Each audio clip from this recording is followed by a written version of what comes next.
homophobic folks. And we're in. Hello, hello. Hi, how are you doing? Happy Easter if you celebrate. Happy Ostara for those of you of the pagan persuasion. Happy Zombie Jesus Happy Zombie Day Jesus! to everybody else. For the Satanists! Woo! Happy Zombie Jesus Day to my fellow Satanists. What's up? And happy Trans Day of Visibility.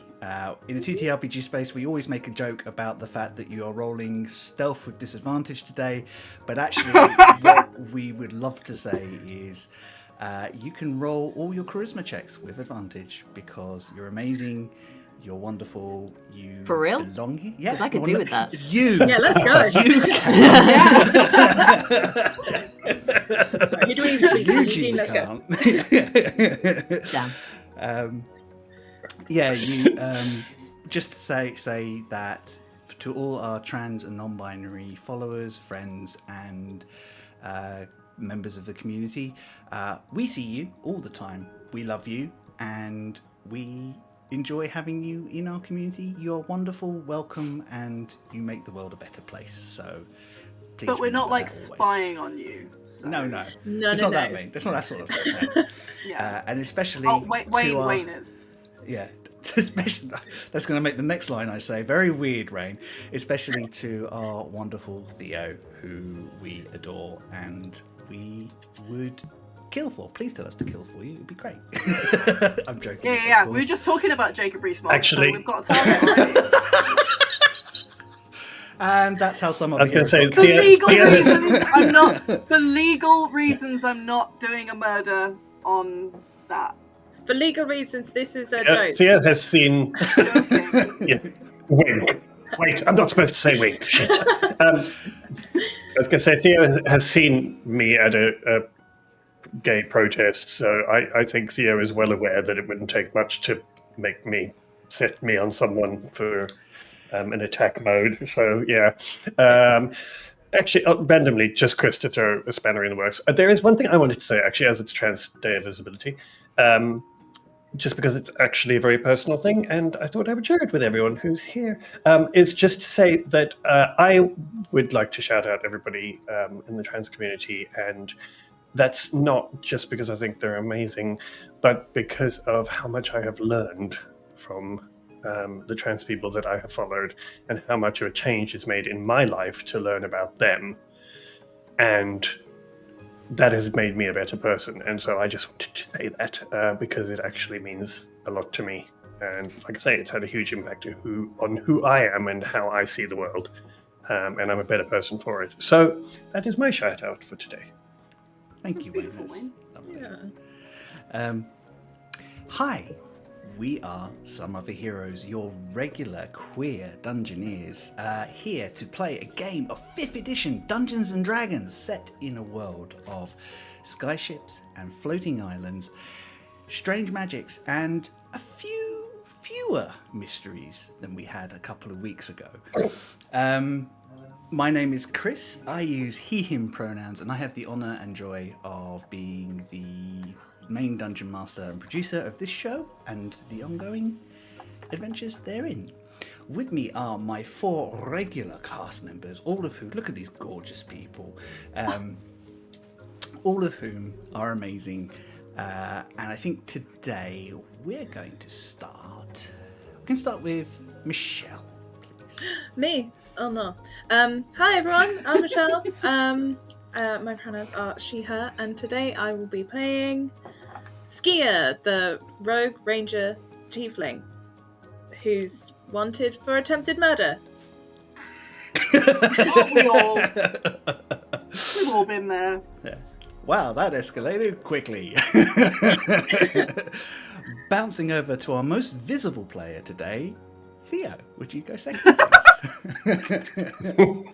Hello. You can Hi, see me Theo. for once. Finally! What the My fuck? name Have is- you been here the whole time? Yes. Jump scare. Wow. The Trans Day of Jump Scare. Jump scare. I like that better.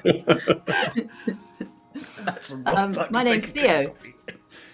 And my pronouns are they, them, and I will be playing Eugene, the half-elf wizard who is not wanted for murder, attempted Yet. or otherwise. Yet.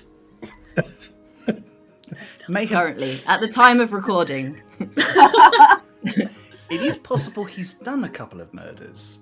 It's just not Couple? wanted for them.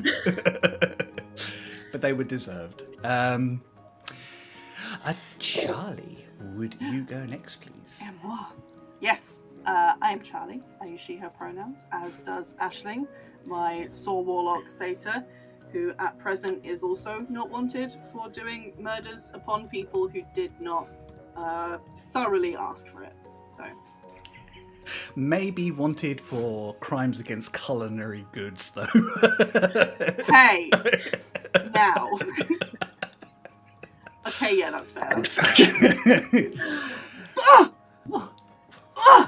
My frog wellies are couture.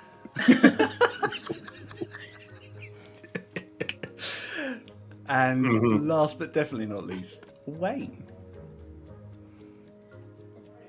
Hi, everybody. I am Wayne. My pronouns are he, him, and I am playing the Fool mostly, but I will be playing Rock today. Playing the Fool. Playing the fool. Who may That's it. be wanted for something that is not entirely his fault.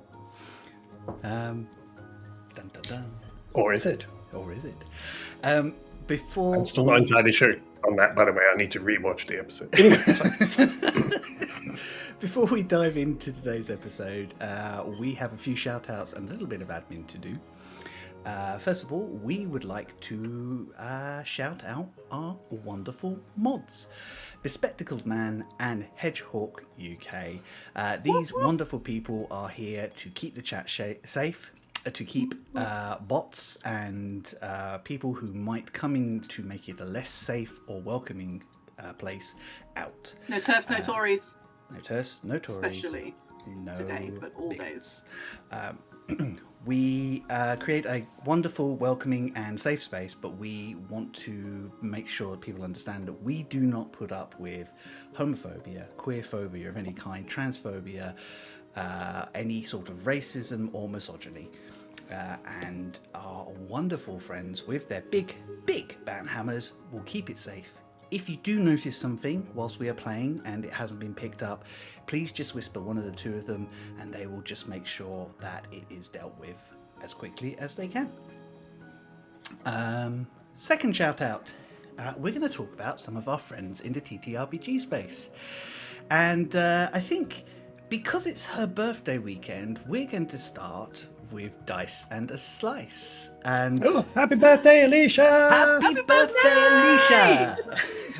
Alicia is one of the main cast members and the amazing editor behind Dice and a Slice, the only D&D podcast powered by baked goods.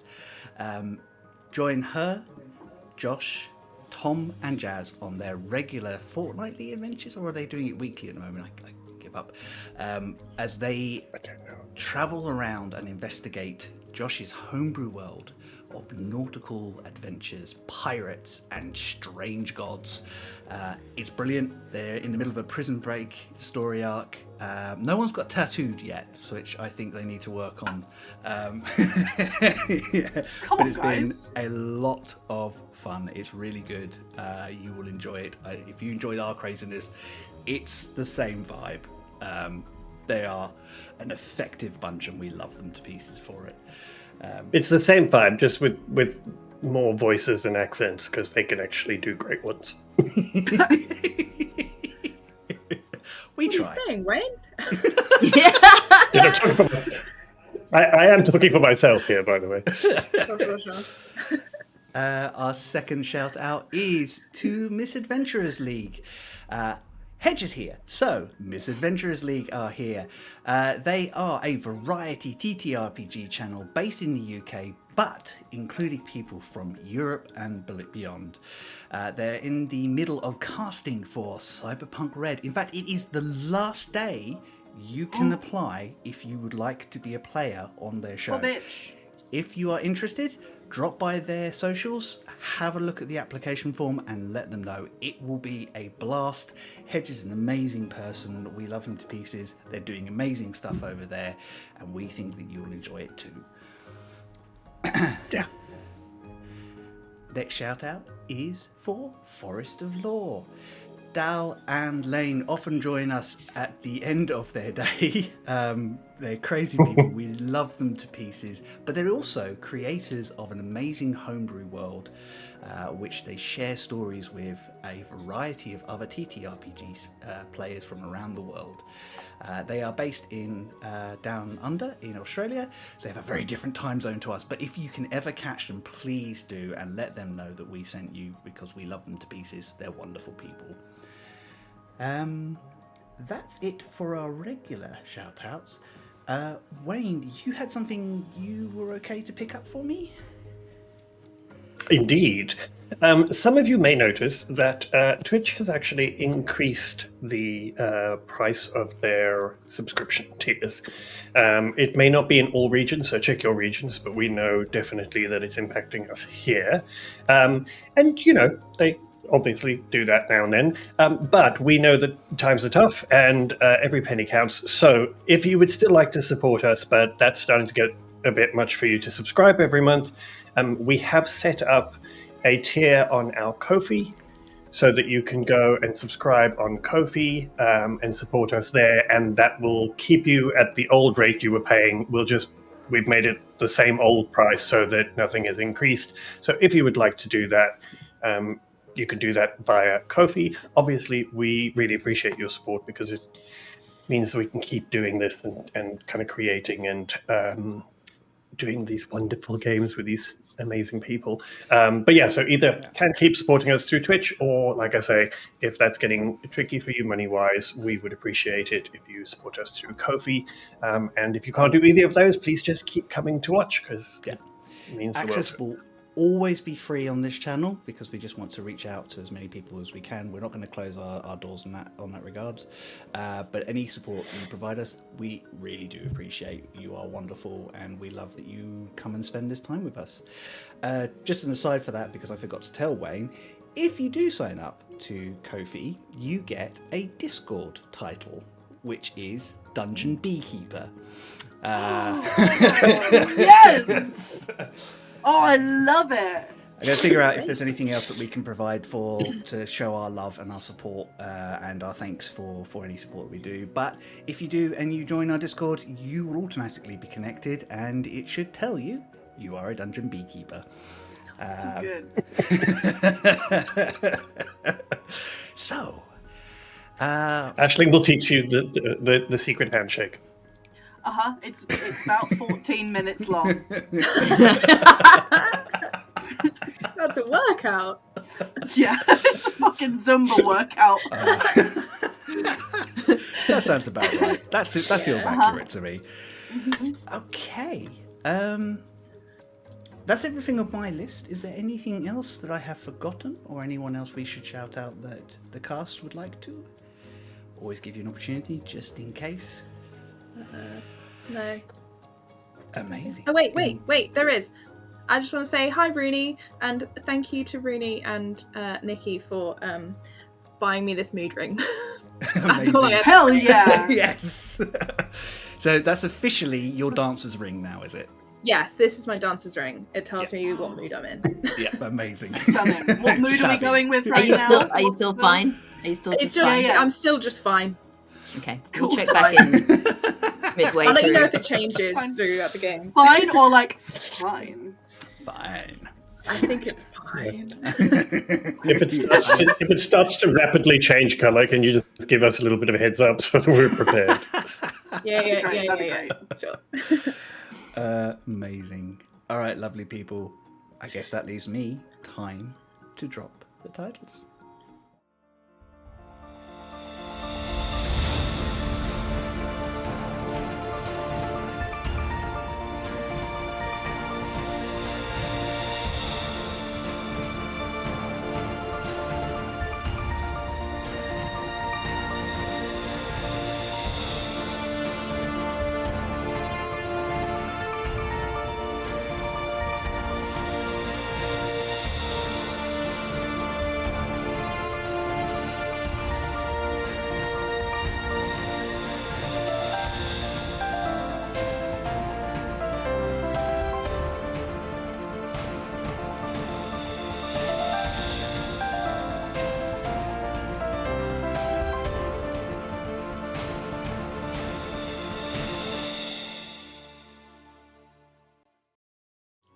And we're back.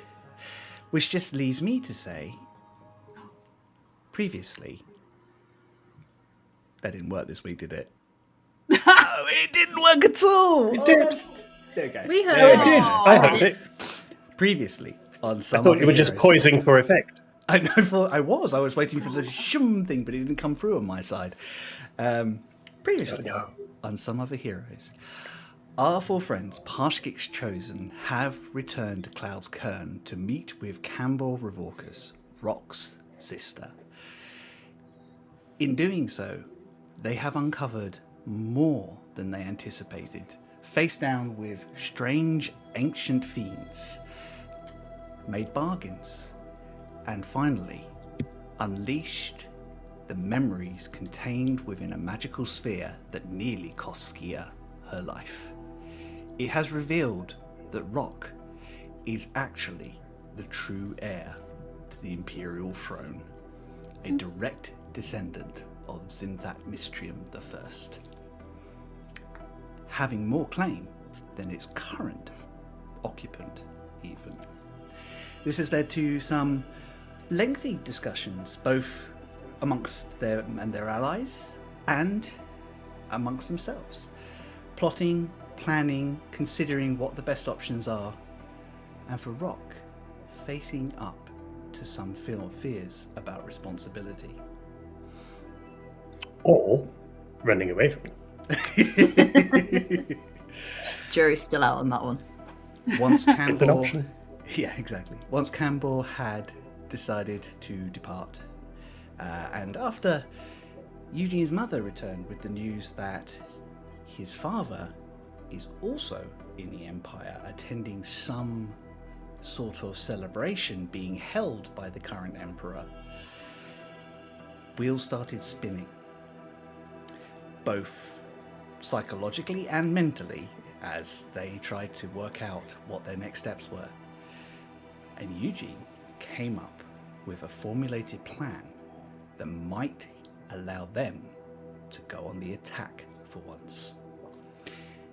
Their target is Phirun Pyrus, a necromancer and reclusive mage who, until a few years ago, was a member of Cloud's Cairn's court.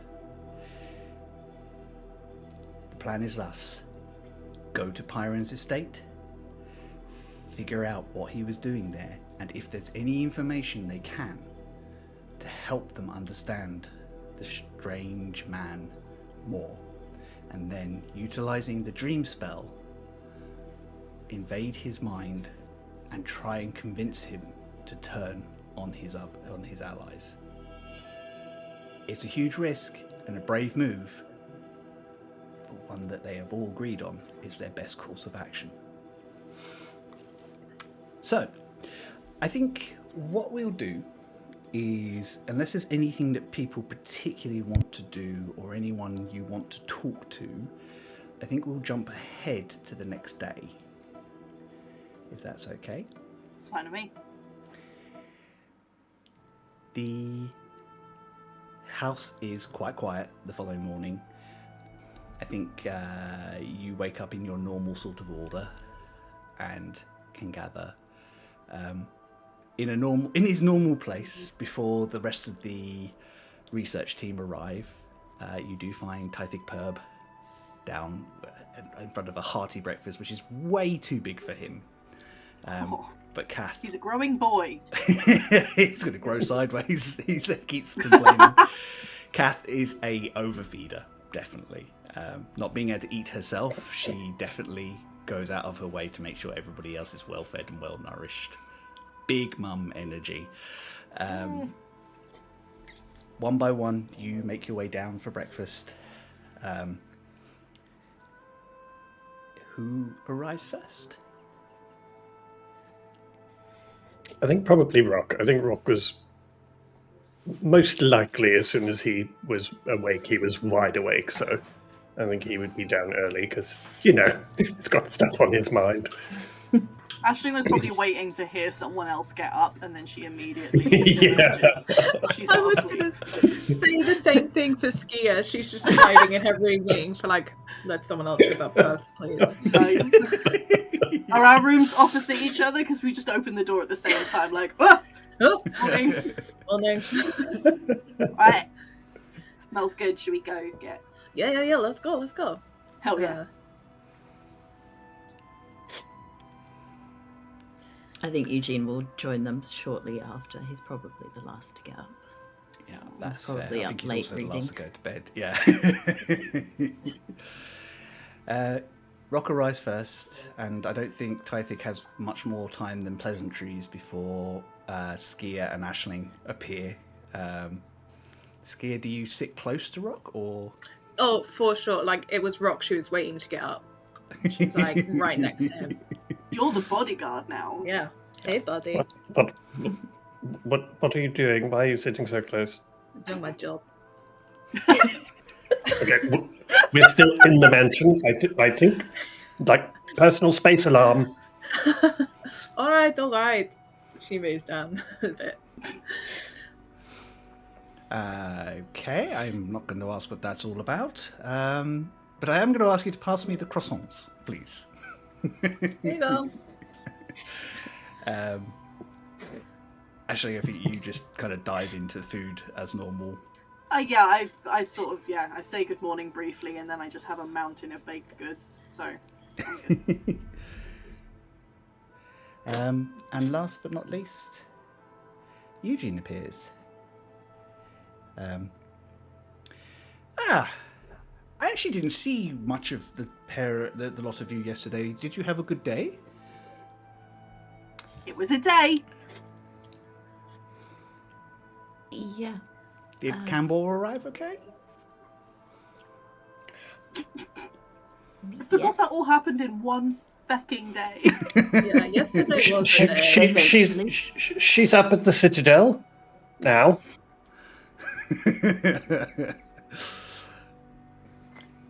Insight check. Oh, fuck. I knew you were going to say that. Oh, it's a nat 20. On who? Not Eugene or Rock? Oh, just on a lot of you, actually, to be fair. I mean, despite the fact that we are so adept and skilled at deceiving people and hiding our true emotions, I think anyone can tell that there's probably a lot going on. Yeah. We're giving each other side eye, constantly. Yeah. All right, if you aren't going to tell me, I'm going to have to figure it out myself. What is going on? The four of you are all acting incredibly sketchy. Honestly, it's just a lot. I'm not entirely sure where I'd even start. So it's not trying to hide anything from you. I just think that a lot happened in a very short period of time. So I'm not even sure I can put it into the right order right now. So Campbell wasn't Campbell, but then she also was Campbell, and then we had to sort of get rid of. Well, I wasn't there. I heard, and then Campbell had to get rid of her, and then you got the real one. And then when we came back here, it was like, oh my god, the ball is talking, and then we had to listen to the ball, and it was the whole thing, and then Aisling. Okay, I'll stop. She sort of sees everyone looking at her, and is like, and I'm just gonna look at Tythik Purb and just go. And that was just the first 15 minutes. And I wasn't even there, so it wasn't even my fault this time. Right. So to clarify, somebody was trying to pretending to be Campbell, and you figured it out and took them out, and then found the real Campbell. And what's this about a magic ball? Nothing. Aisling. Did I say ball? I meant goat. It was my goat, and it was Help me. So it was. Yeah. I want to see this magic goat. Where is it? Oh mate, Oh, she no. immediately gets it out of her Caster's mouth. not in the house. Caster's not in the house. She streaks my He throws it on the floor and this goat appears. So it's not just a goat; it's huge. It's about as big as a draft horse, and it starts stomping around. Like, sit. You're a good boy. Yeah. It starts bumping into furniture and knocking things over. Sit, not stay. Rock's just like, oh, well, at least this time it wasn't on the breakfast table. No, I did. Yeah, I thought I'd not do that. Oh, for goodness sake. Eugene came up with a great plan. That's what happened yesterday. Great. All right. Plan. We're all just stress petting the goat. Yeah. Start helping itself to food on the table. Good boy. Oh, for goodness sake. Could you please take the goat out to one of the yards or something, please? Oh, fine. Ashling. Actually, just a very quick question before you leave. Do you have any idea how to get rid of the magic goat? Nah, I just thought I'd wait. I didn't. Well, just checking. I have no idea. I just wondered. Anyway, okay, good. Does it like dry out and get small again? I don't know. What? I don't know. That's what happens to plants, isn't it? They dry out and get small. Maybe. I think that happened to a lot of things. I think that's what happens when things... Never mind. All right, well, come on, Beverly. Come on, let's go. Hi, Beverly. Me and Beverly will go outside.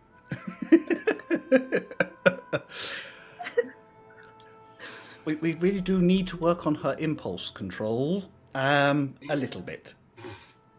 You are welcome to try. I think, yeah, I think that ship has sailed. To be honest, yeah. Well, that's a you problem. So, what's this idea you have, Eugene? Well, And don't think I haven't forgotten about the magical orb. We're going to come back to that in a minute. You should forget about it. Threats! A little one. that's right, it's just a suggestion. Yeah. Skier not looking threatening at all, holding a bread knife as if it's about to go into someone.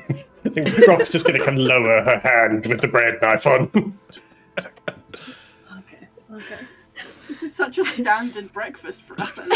Yeah. Wow. So anyway, about the plan. I had an idea. It might not work or be a very good one, but I've been learning the dream spell, and my thoughts were that we could use it to enter the dreams of Phirun Pyrus.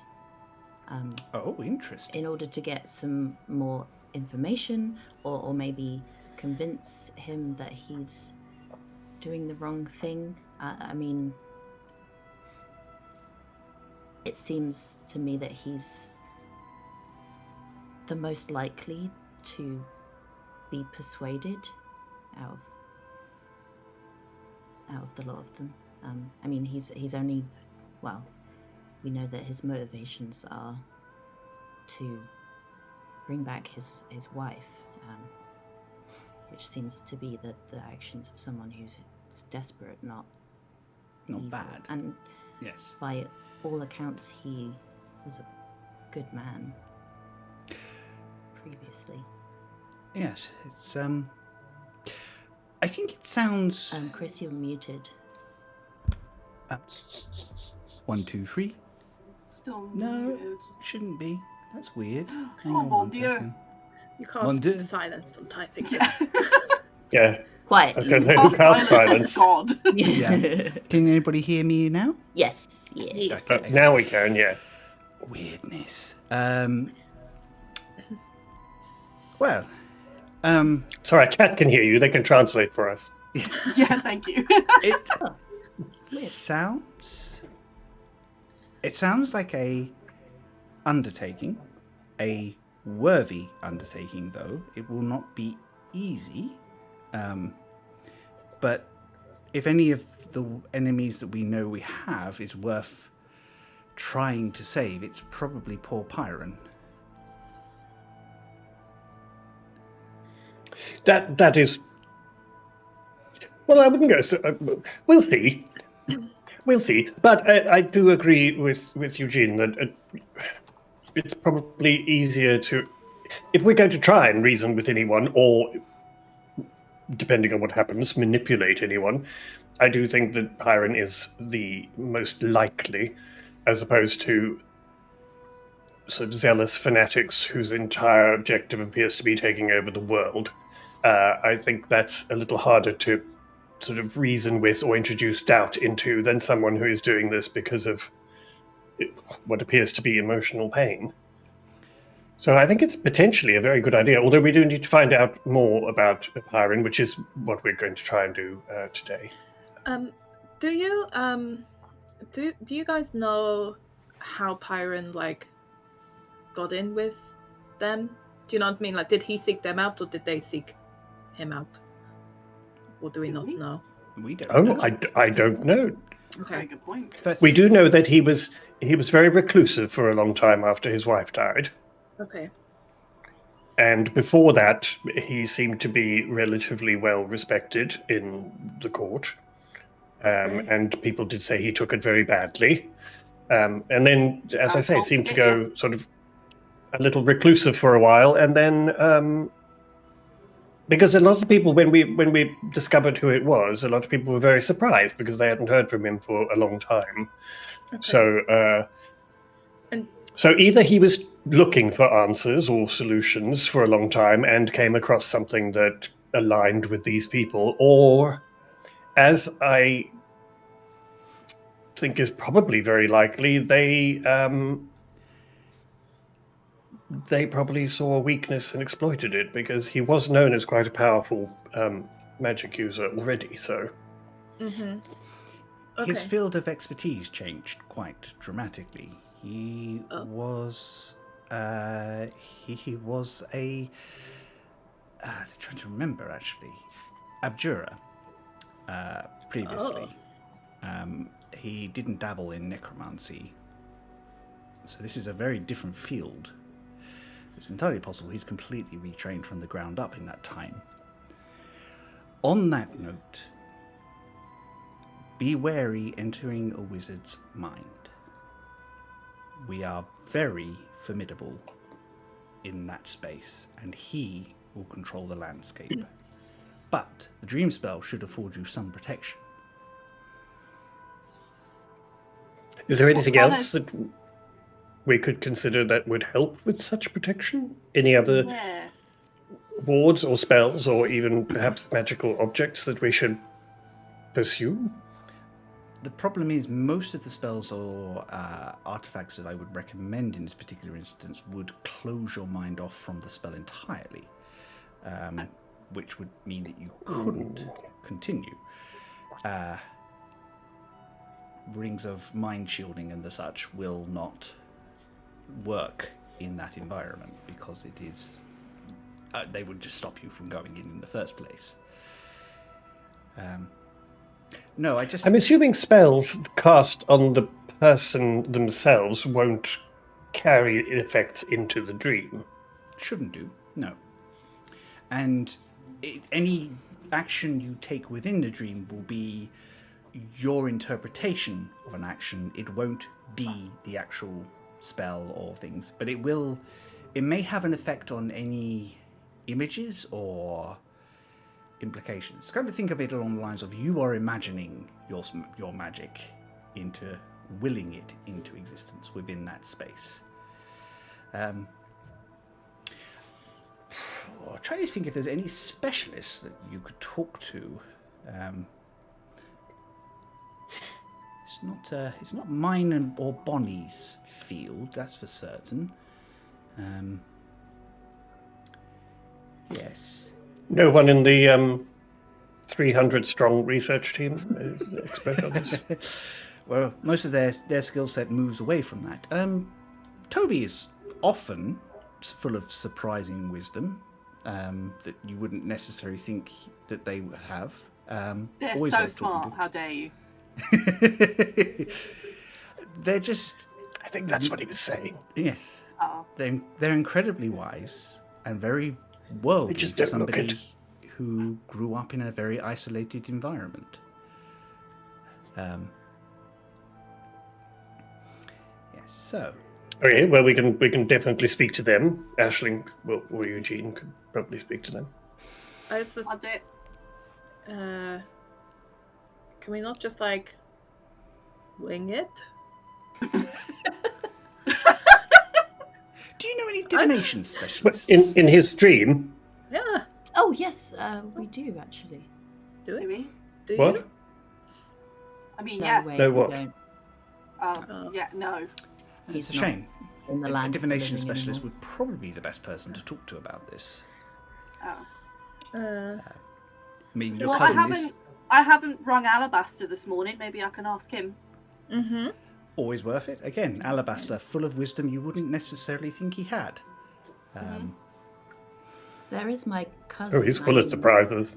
Oh yeah, your cousin. She's still learning, but her specialism is divination. Perhaps I can. Well, I'll talk to your mother when she arrives, comes down this morning, and maybe we can reach out to your family and see if she can't offer any insight herself, maybe she knows someone within New Doan who might be willing to offer some assistance. I mean, that would be most welcome if she did. I think we could do with any backup we can get while we're doing some research. If someone else could be checking on that, then we can make the best use of that time, I think. Good plan. Right, well, I will get on that for you today. Is there anything else you need me to look at whilst you're kind of engaging this? I'm guessing you probably want to be first-hand investigation into Phirun's effects. Yeah. Yeah, can we get into his house? You'll need Rebecca's permission, I think. I'm sure we can. She likes us. Yeah, yes, we do. It's okay. She'll say yes.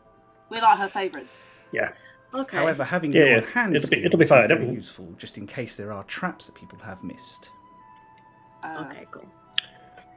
Oh yes, but, well, hang on. But the what are they called? The guards have been up there for a while, so hopefully they've. I was going to say they've found the traps by now, but that sounds like I'm hoping they stood on all the traps. They've Hopefully they found found no, most of the uh, traps by now. Yeah. Found. But yes, we I mean, unless there is anything or anyone you know that would have been close to Phirun during his time at the court. I mean, you've been around for a while. I mean, not as part of Klaus Kern's court, unfortunately. Rebecca would be better suited for that. I think the Dowager Yeah, that's fine. used to be very close to his wife. Although, if you can get a straight answer out of that woman, you are a great diplomat than I am. I've always had the impression she didn't really like me. That'd be nice. Well, I mean, these are all possibilities that could help give us a tiny bit of information that may help. But I do think the mansion will be our first port of call. Mm-hmm. Oh, I mean, perhaps you know this, Eugene, as a grand mage that you are now. Are there any spells, the spell scrolls that we could purchase that would help us divine anything from the location if we don't find actual clues or anything? Is there anything that will show us perhaps memories or hidden things or anything that was there that we could pop by one of the magic stores and see if we could get a scroll for it? I'm not aware of that kind of magic really, but Would I know any? Mate, roll an Arcana check. You can ask Chris to remember half of the spells in D&D. I was going to say, Yeah. I was yes, Chris, could you just remember if there are Theo doesn't any know of the any, D&D but- spells? There's only a couple. Yeah. Yeah. I mean, what can there be? 10 each level? I mean... Yeah, it's nothing. 32. Damn. If you know what Wretches you're on, looking Chris. for, if you know what you're looking for, things like locate item are incredibly useful. There's a number of divination spells which may help you. It might be a good thing, and it seems weird, but it might be a good thing for Aisling to ask Alabaster about, because Alabaster has powers beyond the mortal realm, and might be able to draw some knowledge. Alternatively, sort of thing that priests or gods with a good connection to gods might be able to ask, if you want to find out sort of like some very specific answers for things. And yeah, there is a long list of divination spells which would probably help you out. Yeah. I am currently looking at them just in case there's something that... Let's have a look. I mean, there's something like I guess we could maybe, if one of us was to have like well, your paladin senses might help, but something like true sight would allow us to see potentially things that aren't necessarily visible. Oh, that's true. Yep. Yep. Okay, well, we'll think about that. But... Yeah. True seeing could help. Scrying if you can't get into a room. Legend lore, if you can find someone who has it, is really good, but it's usually better for asking specifics about people or objects. But that could be handy if we find something that we want to know more about when it comes to Phirun Pyrus. We could, if there's something we need clarification on or something specific that could be a real key, we could use legend lore, if we can find a scroll, to potentially find out about that specific thing. Or event. It's not magic, but Stabbing. Have you considered? Have you considered? Things give up their secrets when stabbed, I think. When they dry out, like we were talking about earlier. Oh, Ashley figured it out, by the way. The goat thing. Yeah, she figured it out. Oh, good. No. What I was going to suggest or ask is if Phirun, when he was living in this mansion, did he have any staff? Staff know lots all the time, and people often forget about them.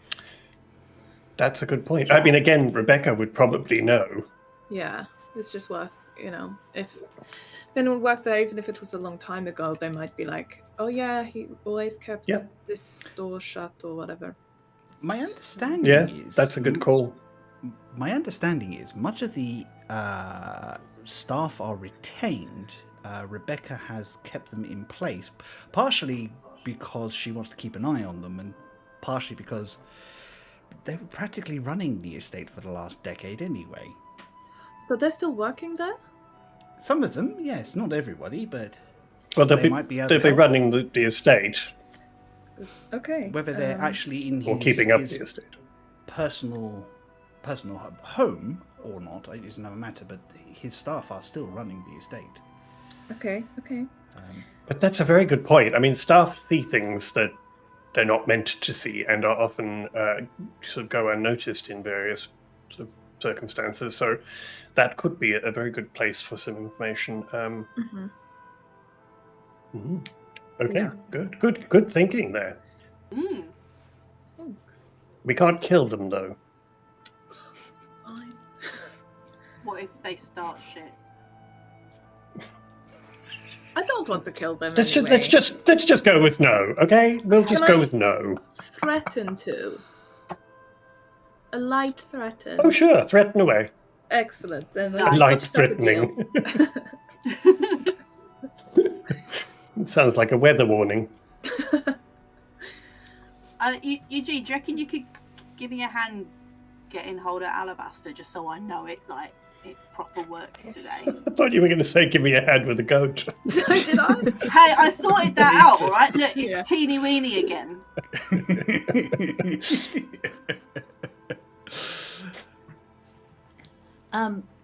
Yes, I can if you need me to. Yeah, just to make sure it definitely works, because then I can ask him like, what. So am I asking him just general things advice he might have about using Dream against Iron? Right? Are there any ways? I mean, are there any spells or ways we can protect ourselves while in the dream, or make Pyron more susceptible to our persuasion in the dream? I mean, he's a wizard, so his mental fortitude is probably quite robust. Okay. Yeah, I can do that. Because hopefully we'll have like a chat again, even if it does come through Clementine. Speaking of Clementine, Oh yeah, I forgot about that. presently is walking towards the front door. Clementine, no. No, baby, you'll get unmade. You can't go through there. You'll be rented. It's you. Good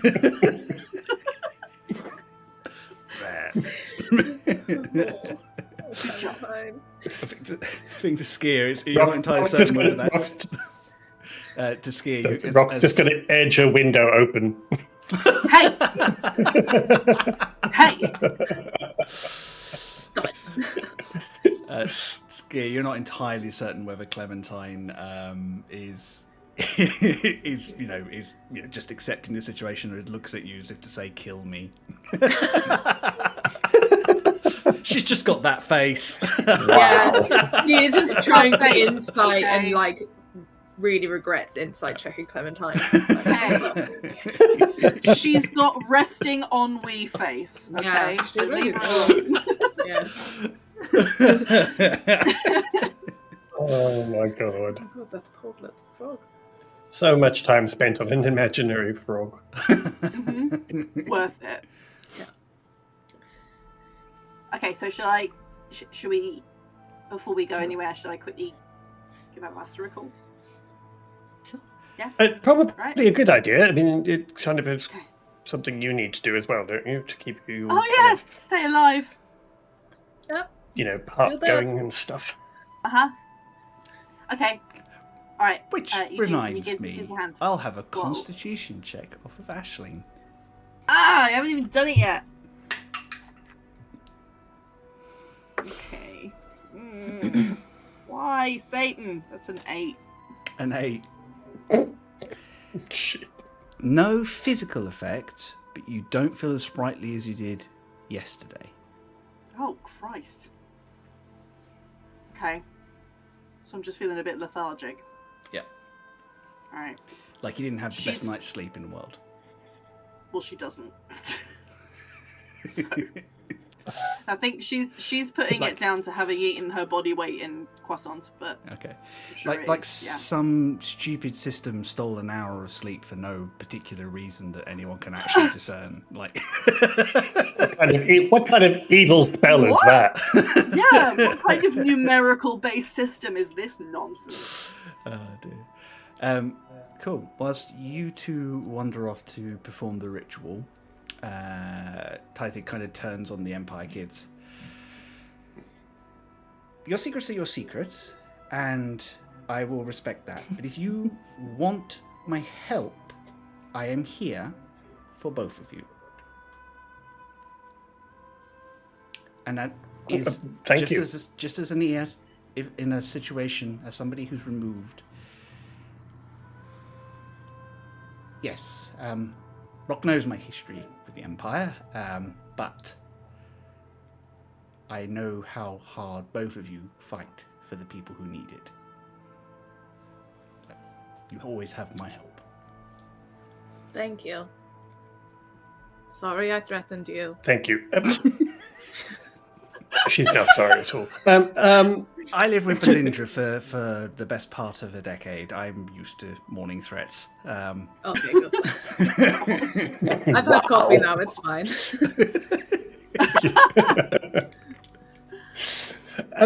One thing I did want to ask, I believe that Eugene's father is heading to the Empire for the Gala. anniversary win.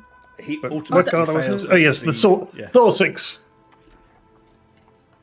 The gala. The anniversary of Tharsik's defeat. Yes. He fails his charisma check to conceal an eye roll. I mean, he's just lucky Rock has stopped rolling his. No, yes. Yes. Do you know much about it? Were you invited? Do you have any information about it? I mean, I'm going to ask my sister, so but I just wondered if you had any insights about that particular event. Yes, I have had an invitation. Yes, I have politely declined. I do not. My time with the Bright Blades, particularly that set of events, were based on trying to help the people of the Empire, not to make some, and please forgive me because your sister is Delight, Rock, some Imperial nobles feel good about their inaction. So... Yep, that tracks. I tend to decline these events. They keep sending them anyway, but I have no love for the Empire or the courts. So Alfred adores them. He loves attention, though, so he just gets lavished upon, and he enjoys it. And some of the others go Does with he? But yes. That. Could we like have that invite if you've have you sent it back, or is there an invitation? Oh, I RSVP'd, yes, unfortunately. I tend to do it quite quickly. Also, there are a number of people who out in the scattered lands who pretend to be me on occasion, if you can believe it. Oh my god, that's so shocking.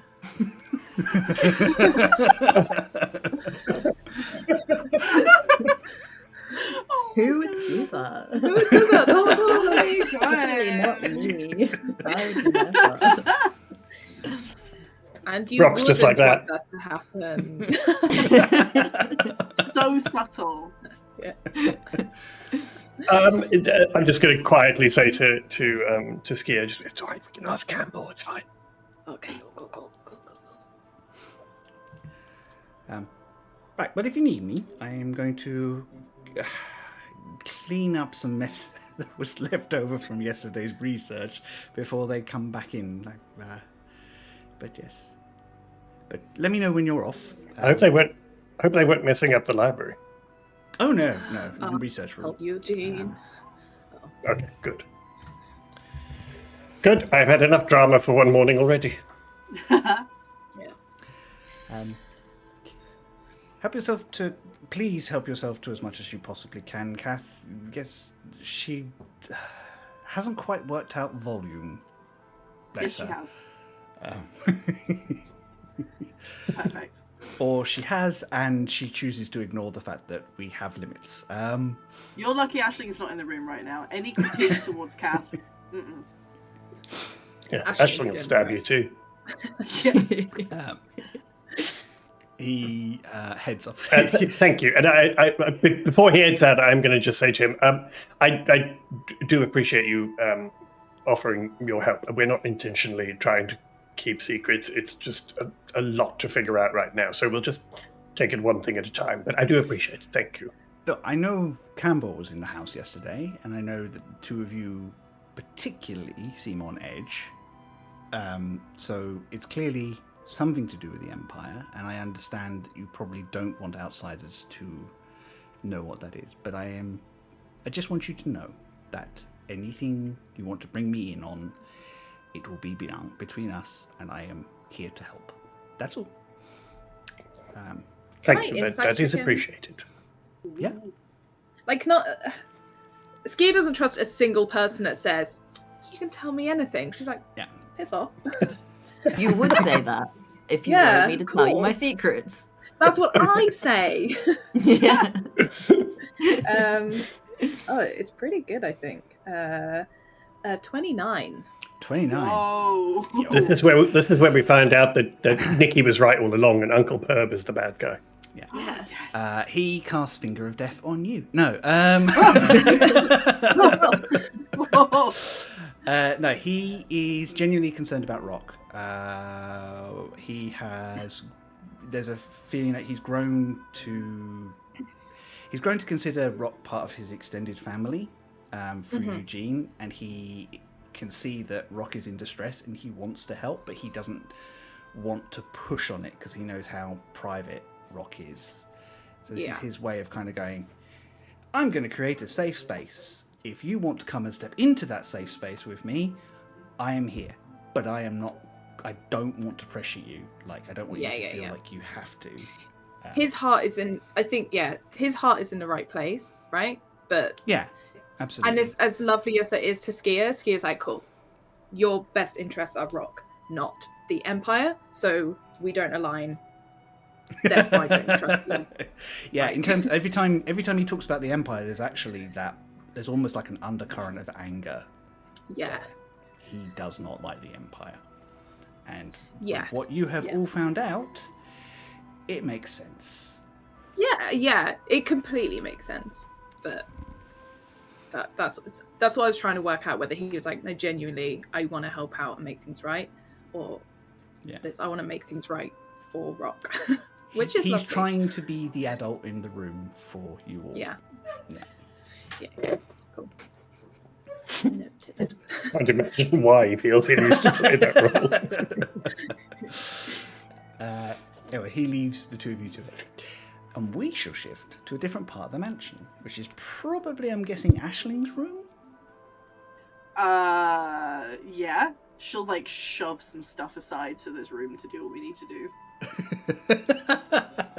Yeah, literally. Eugene's just looking for a patch of carpet to stand on. Yeah, that's why Ashley's, like, booting stuff out of the way. It's fine. Amazing. So, Wait, there's carpet in the damp, Well, it's moss, Sort of but Eugene likes swampy to call it room. It's moss. It used to be carpet, and now it's just mold. Ew. oh dear. So you set up the ritual, as you have done. This is your fourth time now. Fourth, yeah. Yeah. I think Eugene, you're very much of a like. She knows what she's doing now. She doesn't actually I need just your wanted, help. a spotter, you know. Yeah, exactly. But you can do it with advantage. Make me an Arcana check, please. This is why I need advantage, because my Arcana is garbage. You can have, because I'm here, you can have a +4. Oh my god. Okay. Well, I got a 19, so that's 23. Wow. 23. Nice. Oh my god. That same mystical effect. The room dims and that strange dusty miasma starts to appear. And Clementine, who's been sitting by Eugene's foot at this point, goes, "Oh, is that time of day already? Oh, wow, that was quick. Hello. Oh, Eugene, you're here. Hello, it's nice to see you." Alabaster! Hi. Hi, hello. How are you doing today? I don't feel all sweaty and horrible, but I'm feeling kind of slow, so I'm assuming it's just going to be a slow day.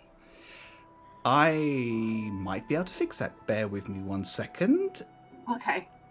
And there's kind of, you see like the colour, you hadn't really noticed, but Aisling's colour is just a little peaky and it kind of returns. And you kind of see Clementine look a bit bleh for a second, and then her colour returns. Oh, that's better. Oh, yeah, that's better. Thanks. Whew, yes, right. Right. You okay? Oh, I'm fine. Absolutely brilliant. You know, unlimited power and all that. Great. So we've only got a short space of time. Can I insight check that? Can I also insight check the frog, please? Yeah, bullshit. Unlimited power mile. He keeps Okay. saying that. It's very, very Ashling's questionable. not paying attention. That was a critical failure for a total of 9. Yeah, you're too busy trying to check. Oh, I didn't do too badly. I got 21. 21. Yeah, that's utter bullshit. He definitely is feeling this, and the more this goes on, the more he is going to be feeling this. You need a workaround.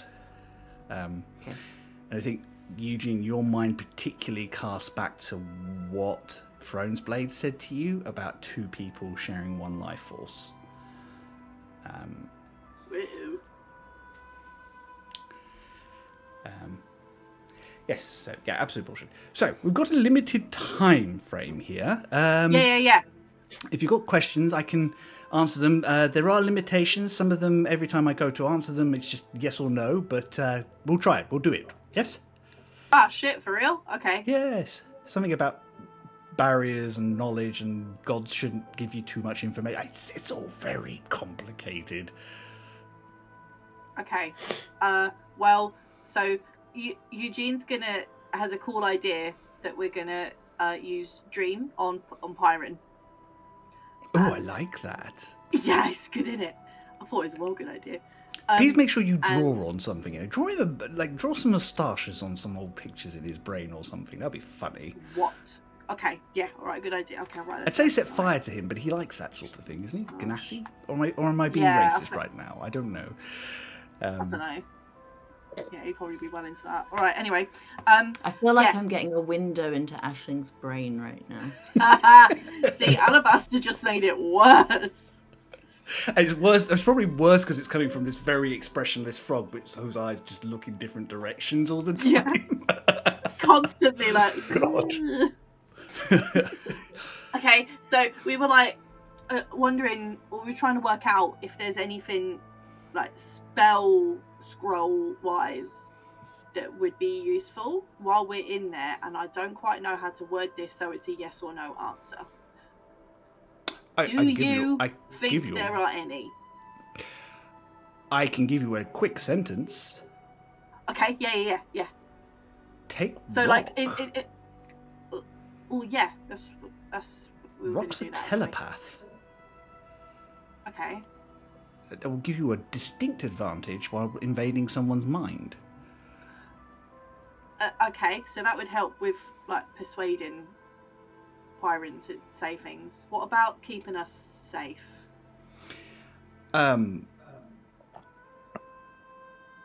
Your natural abilities should react to your physical forms, if that makes sense. Your psychic forms will be able to do what you can do because you believe in that. So if you are caught in a combat situation, you should be able to respond normally. The problem might come, the less intellectual among you may find yourselves at a slight disadvantage. Okay. Eugene Okay, should be is this- fine, though. Is this your nice way of saying thickos stay home? No, absolutely not. I think just be aware that your physical form, your astral form, is very reliant on the amount of psychic energy you generate. And if you are not a telepath like Rock, you may find yourself at a reduced strength. Okay. So Rock and Eugene are like the prime people to be doing it, I suppose. You and Skier should use them as meat shields, yes. Ha! I mean, Okay. I think you should always use them as meat shields, but that's just my personal opinion. Eugene's right here. For I'm right once he can here. hear you. I all love right? you, Eugene, but let's be honest, if it came down between you and Aisling, I would choose Aisling. All right. Okay, but no. Okay. Except for when, I mean, obviously Rock before the two of you, but... Pardon. But, everyone's got to have a pecking... You don't have a pecking order. People you would push in front of things just in case you have to survive. Is that just me? have Is that a demon thing? Do mortals not Should I do have that? Anyway, I'm getting off task. Quickly, I feel like the spell might What was wane. that some. about limited time? Yeah. Oh yeah. Okay, so we can protect ourselves as normal. Smart ones are better for it, and then spells. Any spells in particular? Like if we could get a scroll or something, that would be really good to have while we're there. I mean, anything that uses psychic energy. Psychic energy. Okay. Good. Very good. Particularly if Okay. you're going Just on anything. Anything. Then. Yes. Anything that Okay. uses psychic abilities would be good. Anything that would be fucking useless. I mean, I wouldn't cast... I mean, anything you cast on yourself will have an effect on you within the psychic plane. But just remember that you might find that physical damage does not work quite as well. So that making goes something both bigger ways, is not though. gonna- So if... Yes, that's Well, right. we're not going there to pick a fight. We're just... You mean I couldn't... We're going to be subtle, T-Rex it. remember? I couldn't. That's what Skier said. It needs to be subtle. Alright, don't be a dinosaur. Although it would certainly leave an impression if you were a dinosaur in the dream. I'm going to give him a nightmare about being chased by a dinosaur. No, focus. Okay, so, alright. Psychic things, smart people, yes. Physical damage, nah. And we can still do everything that we can do normally. Okay. That's my impression of it, at any rate. Okay. I like this plan. It's definitely going to... Okay. Well done, Clementine. Good job. The eyes just kind of drift apart slightly as Yeah. Okay. There we go. She puts her in the pond. the status quo is returned. Yeah. Just submerges her in the little green pond for a bit. Alright.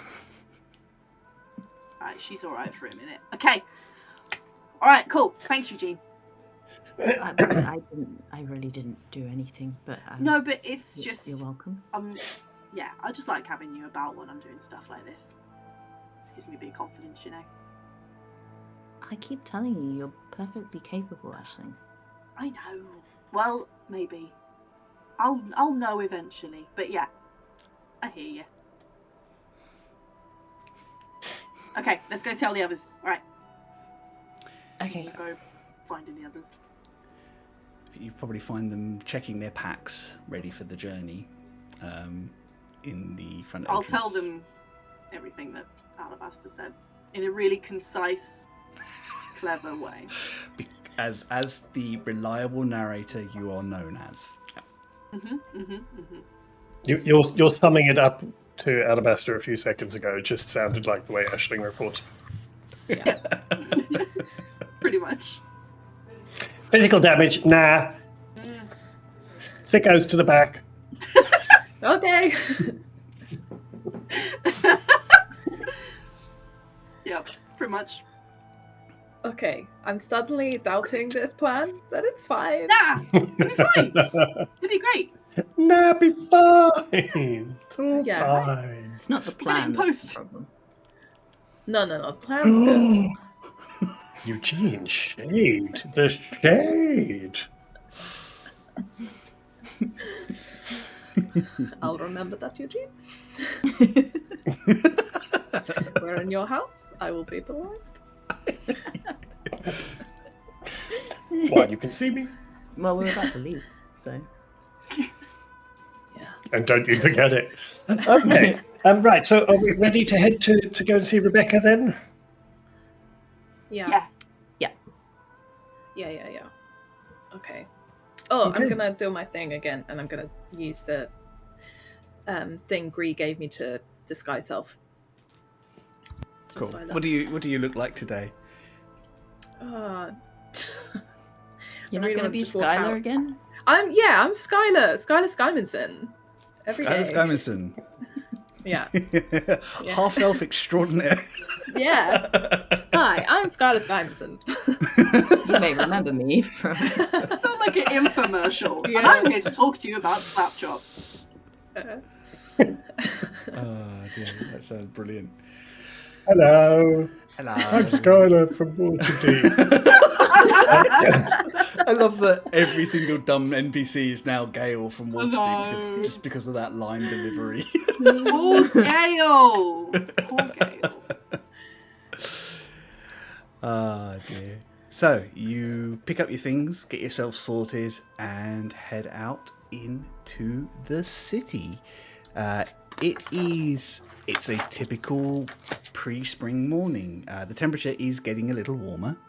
There is still lots of snow on the ground, and children on their way to schools and the like are trying to slow their progress as much as possible with games and making snowmen and throwing snowballs and things, much to exasperated parents and guardians. You make your way up the street past the bakery, which is open already, and you can smell warm goods coming inside. And as you Ashton goes in. as you're getting close, Wait. a huge dark grey skinned orc steps out very quietly. With it's you! Hello, I am Bob. Hi, Bob. Nice to meet you again, Bob. This is a good look for you. Would you like a sample? Oh, yes, literally always. Yes, please. Yeah. Evelyn kind of pokes her head out. She kind of hears your voice. She goes, "Oh, hello. So you've met my new employee, Bob. He's doing a great job. Evelyn, don't do the air quotes when you. It's fine with you my guys. new employee. My new employee, Bob. Well, you say that, but you'll forget. Where are you lot off to? You look all official. No. You heading out We're again? going to the Citadel to see my sister and Rebecca. Which reminds me, and she kind of bounces off in a second, comes out with a pack. This is for Campbell. As she hands it to Rock. Okay, what is it? It's buns. I'm going to open it and look. It is indeed some of her wonderful buns. And this is, and he hands it to Eugene, for Auntie Celia. Okay. Who's still there, I think. So if you see the pair of them, or just give them to Rebecca. I would send some for Rebecca, but I have some samples going up for an official event later today, so I need to get back on those. You're not sending Bob with the samples for the official event, are you? No. Someone's going to collect. Just checking. Yep, don't start that sort of introduction into the city slowly. So these are for Campbell, what you say? That's right, yes. Not for you, Rock. But if you would like a couple No, for the road each. Yes, if I could buy 8 of your buns, that would be great. She goes out and gets... Wait, I want 8 too. No. Actually, Oh, How are you not full? We nothing. just had such a 2 big of them are for breakfast. you. oh, okay. Thanks. Eugene just whispers to Skier, she's never full. She's like a Labrador. She doesn't have that gene. Yeah. I've never seen it happen. Not yet. Do you think that's how much is her and how much is Warlock thing? You know, like. I have no idea. I mean, Alabaster is a growing boy. Maybe he is. He's fueled by cheese. That would make so much sense. Maybe when I don't know Aisling why eats else it, you would eat that it much all just cheese. goes into the realm of dust and shadows. Oh shit. It's going to be the realm of cheese and shadows. Yeah. It sounds less interesting, really. But Rock's going to go in with Evelyn, and we'll have the obligatory argument about paying, but we'll make sure that he does pay. She tries to kind of, but she gives you a variety of different flavours and things to try amongst the 4 of you. A couple of new things that she would like your feedback on. A spiced cinnamon roll, which has a kind of a bit of a sharp chili taste with a gentle smoothness over the edge. And Approved. and she has something that's very fondant and very chocolate that she's trying, that the local kids absolutely adore, and she's not sure she's nailed it yet.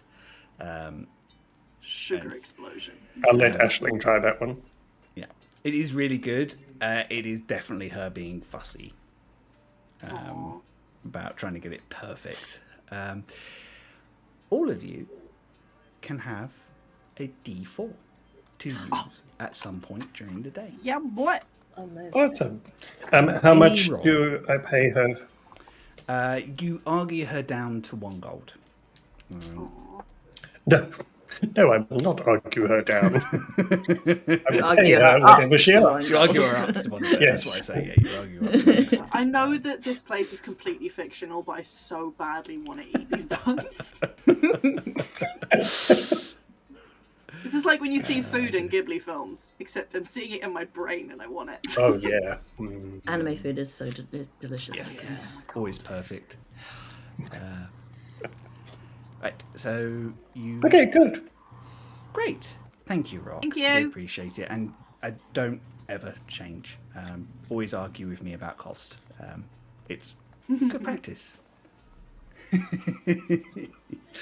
You're not going to survive very long if you keep giving people discounts and free things, even if they are nice people. Just family. Admittedly, that house is full of a very big family right now, but... Also, when we were in Udoan, your family grew by a member pretty much every single day, so I'd stop with family discounts if I were you. Maybe I'll just leave it to Nana and Grandpa for now.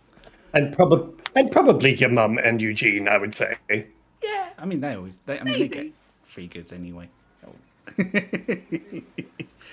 Right. She kind of gives you all a look over and go. And she looks at Eugene and goes, "You all right? I've got lots of things on my mind, face." Oh yeah, I've got lots of things on my mind. Okay. Yeah. Cool. Well, Wow, she knows you so well. That's the most autistic reply. I love it. Yeah. There's lots of these, things in my can you mind. imagine these two growing up though? Oh, so good. Okay, and she just I do love that idea, though. You look upset. That's because I'm upset. Okay, great. okay. Very astute observation. So are you? Because you all look ready to go out. Is this a serious thing? Do I need to worry, or should I just wait until you come back and then we can have a talk about it? Well, look, we're just going to see Rebecca. It's no big deal. It's just, state of the world things. I now in the middle of the very public bakery is probably not the best time to get you up to speed, but we can talk. I mean, about I can it have Bob stand in front of the door. That generally puts people off. It is quite wide. No, the idea is to not put people off coming to your bakery, so let's do it They love another it. time. They love it, and Bob is really popular. You can actually see some kids are kind of sneaking up to, trying to sneak up on Bob to try and grab some samples without him noticing, and he's gently leaning the tray in their way, trying to be surreptitious so they don't notice. I love Me Bob. trying to lure a cat, like. Yeah.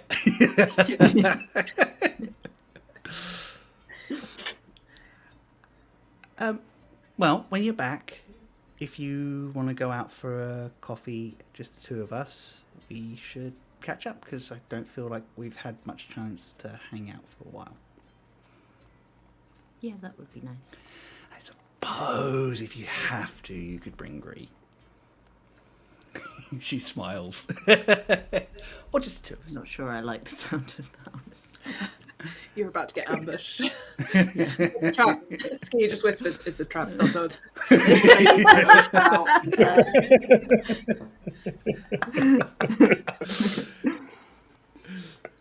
Oh dear. Right. Well, Okay, let's move along. yeah. I hope the mating goes well, and I will see you all later. She gives Thanks, Eugene a boy. hug. I'm eating all the buns.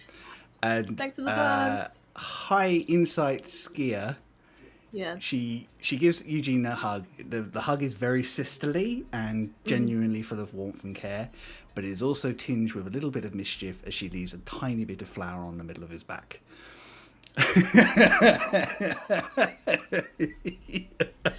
Skier's gonna let it happen, and so she thinks this happened, but we'll like just dust it off before we actually get to the Citadel. To be like, you got your prank, but Eugene won't be embarrassed by this. Everyone wins. Thanks, Kia. You wander up the main street and past Loot Shop, where you see Spit and Fire putting up the signs for the day. Spit is presently regrowing one of his horns, which looks like it has been singed off from one of their experiments. Love them so And much. generally looks a little down in the mouth about it. Fire is teasing, as always. And they wave enthusiastically at you all as you go past. I think if I notice the horn growing back, I'm just going to sort of point at mine and just say, "They're older age, you know," and just carry on walking. How much for the shiny floaty one? Keep working. Okay. Bye.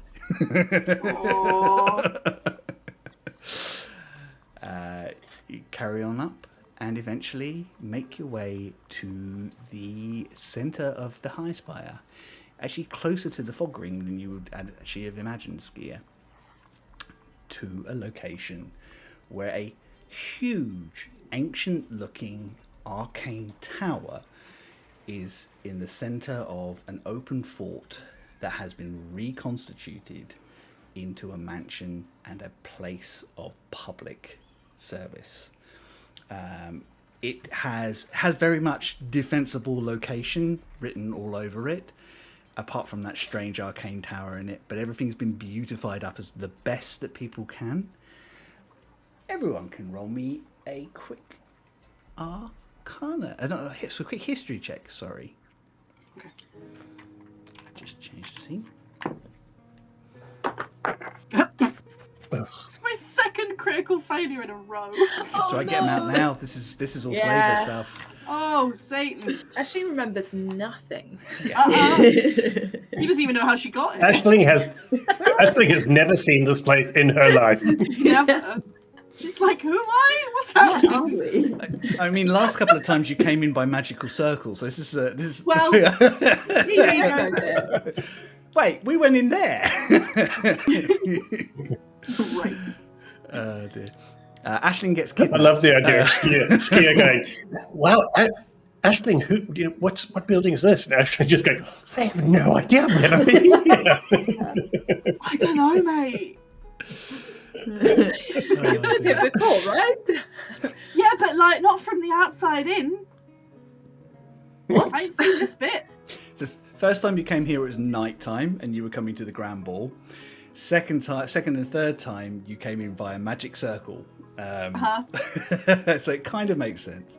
Yeah, but we have walked through the city before. It's not like it's easy to miss. Pretty big. Love that. Like, I still love yeah. that. Actually, What not did looking everybody up. else get apart from Mars Atia?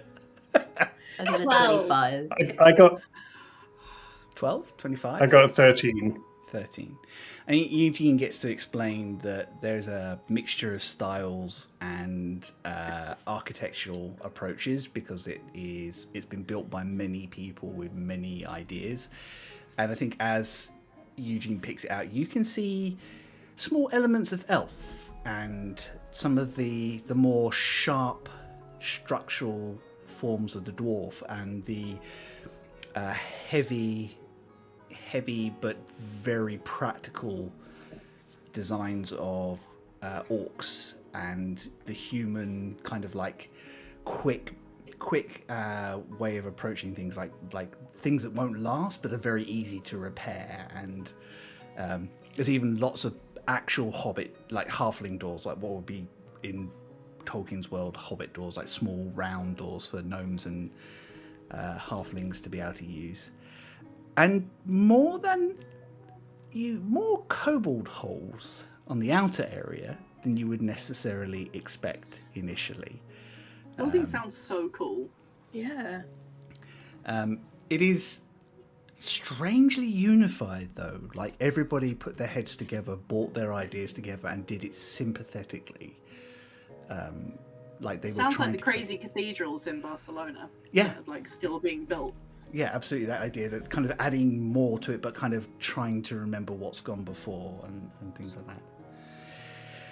The Citadel is a busy place. There are lots of people coming here with some with goods, some with official business. There's a lot of lesser nobles coming in and out trying to look important. You can see some very plain doubleted people coming back, and also all the officials who work for Rebecca and the mayor's office. Their tin hats are everywhere, keeping an eye on everything. More cautious than you've seen them before, probably still feeling the sting of what the Embers did here, even though it was a fair while back now.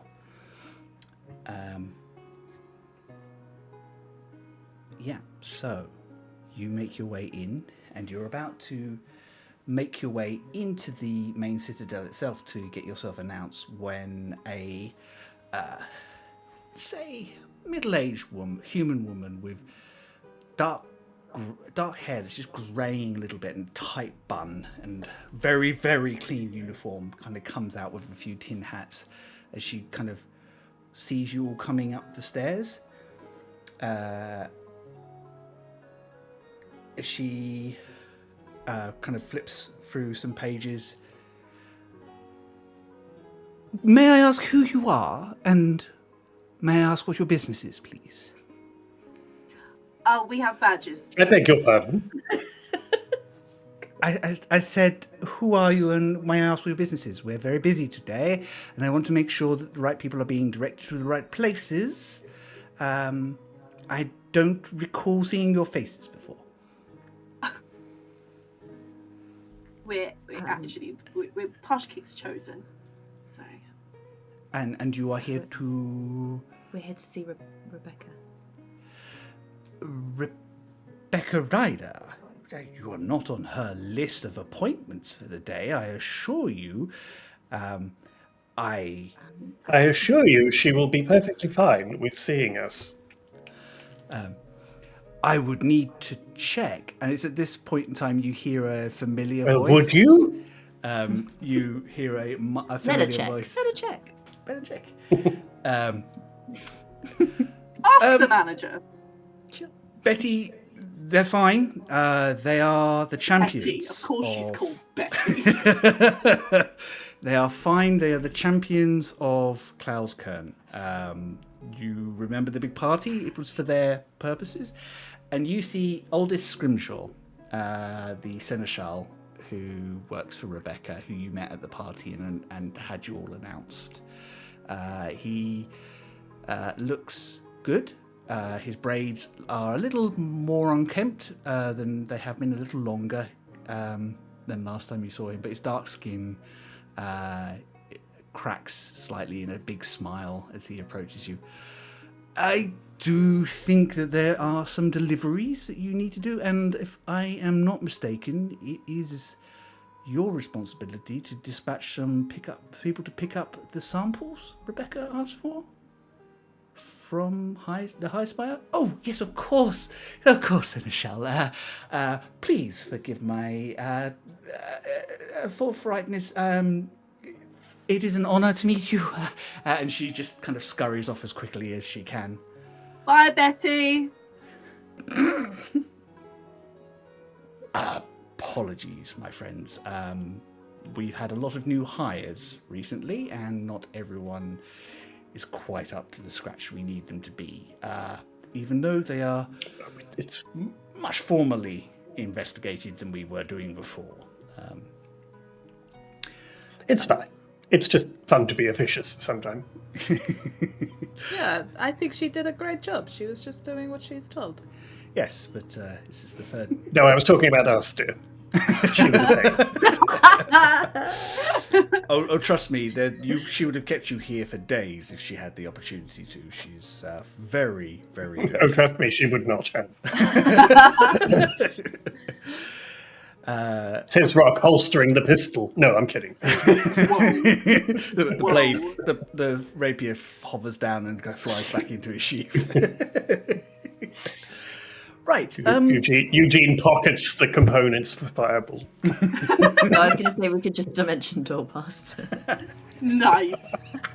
Oh god, that would annoy her even more. Oh, dear. Anyway. Please do join me. Rebecca is presently occupied, but she won't be too long. Why don't I take you up to her offices where you can relax for a little bit? Do you happen to know if my sister is about yet? Yes, she is. She's in the ambassadorial lounges. I haven't seen her this morning, but she seems to be doing quite well.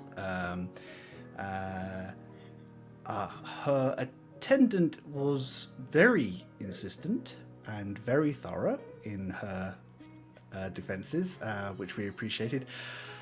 And she bought a questing blade with her as well, which was something we were not expecting, and certainly has been an experience. Surprises. Needless to say, the clergy in the city are all above themselves trying to get appointments with the woman. Oh, that's good. She'll do very well with that. I'm sure she will. Anything that keeps her, and this is between us, out from under my feet. She's very committed and very loyal. But yes, if you can keep her occupied, that's probably the best thing for now. If you wouldn't mind sending a message to my sister or asking someone to let her know that we are here and we are going to see Rebecca, so that if she has time, she can join us. Eugene, should I extend the same invitation to the Keeper Eternal? Oh, yes. Oh, I yes. was just Oh, going sorry. to ask if she was still here. Yes, absolutely. Arrangements are being made for your grandmother to join us, but we have a few bits to hammer out in terms of official capacity and the like as well, and exactly what New Doan's requirements are, and this is all very new to both sides, so I think we're all being very cautious. But excited. We are excited. Not only to have an Imperial representative, but a representative from the Golden City as well. It is a very good time to be a citizen of Cloud's Cairn, it seems. Anyway, right. Enough of me. I could gossip for days, you know that. Please follow.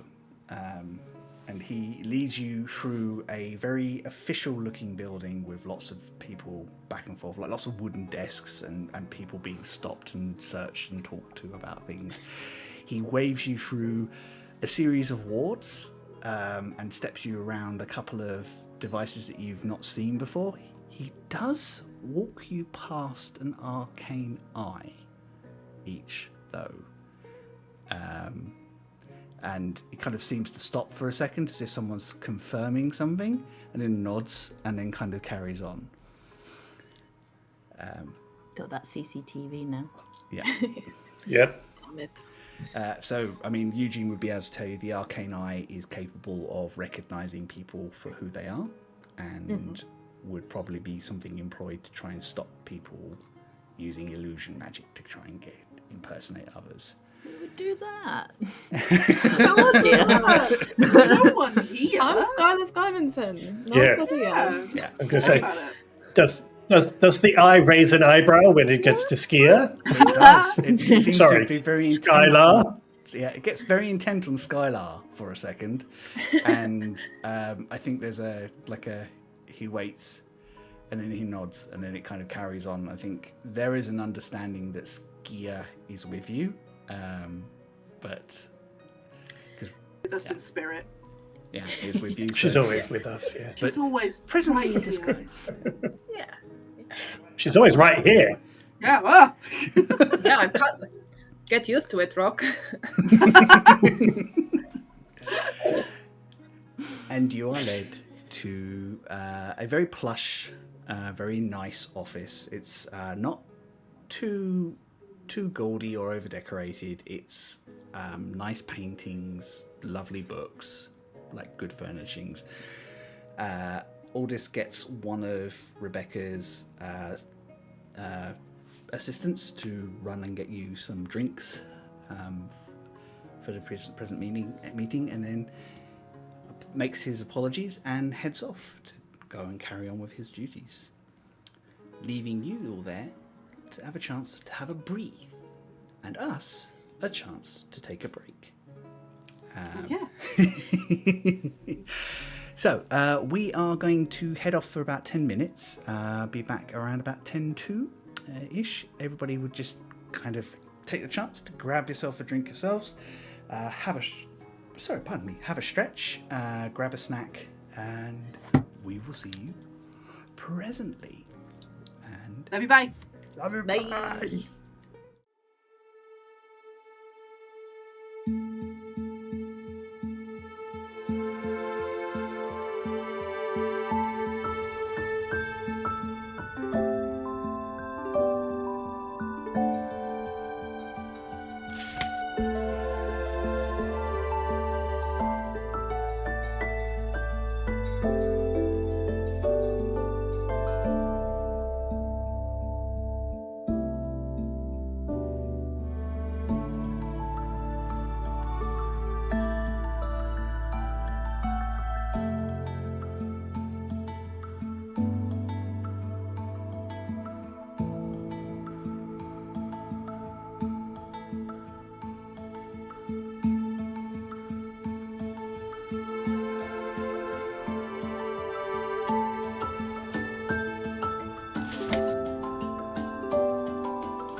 And we are back, and everyone's voguing.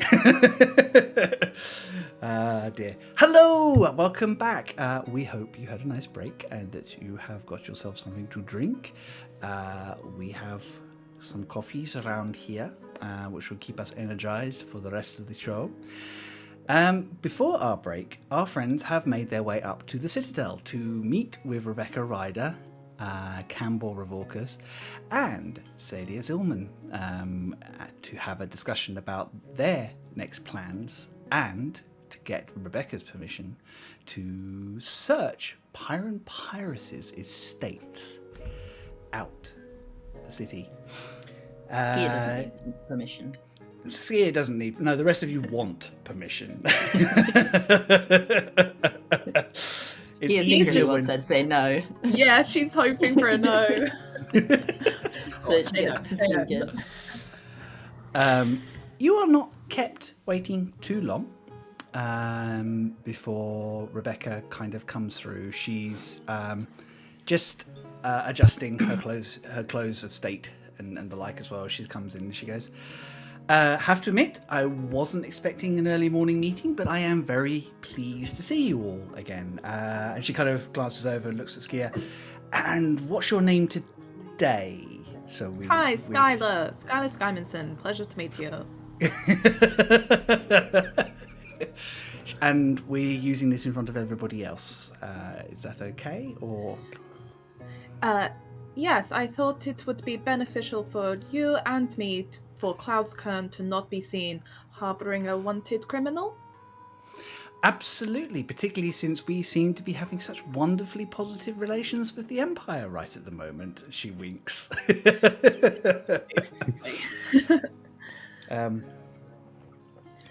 This is a woman sorry to sort of appear unannounced, but no, it's fine. If I have time, I will always spare it for you. Have you been gotten... Oh, yes, I see you've got your coffees and the like as well. Excellent. Well, I am... She just pokes her head out. Oh, for goodness sake. Yes, I knew they were moving Betty. Eustace, could you grab me a double shot coffee with just a little tiny cream? Thank you. Oh, we met Betty. She's delightful. Isn't she just? She's very good at what she does, though, so I think she's going to do okay. Efficient? Efficient, yes. I have no cause to complain about what she's doing.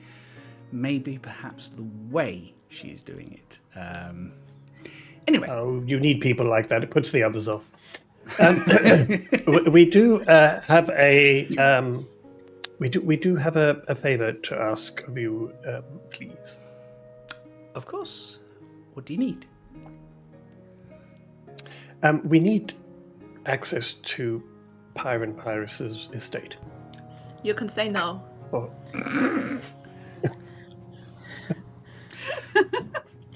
I feel like that no would come need as a challenge, Skier. I don't know what you mean. We need to do some research and find out as much as we possibly can about Phirun and his wife. And so if we could have access to that, that would be really helpful. And any other information that you or anyone who knows him personally could share about his past, what he's been through, what happened with his wife. Because we only really know the top level of that.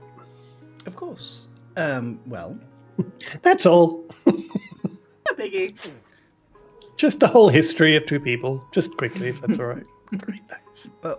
Marcel Pyrus was a friend. Her loss was greatly felt. She was a very special woman. Yes. How did she die? She caught the corpse rot, which is a spell, unfortunately, a curse predating the Ascension, which cannot be cured by clerics. It is Wait, a curse? But did somebody do that to her? No, it transfers as a disease as much, and as soon as it takes, it's one of those things, and I think she kind of looks directly at you, Rock, that once it's in your system, there's nothing you can do. Almost like she's kind of giving you permission to be okay about what happened to you.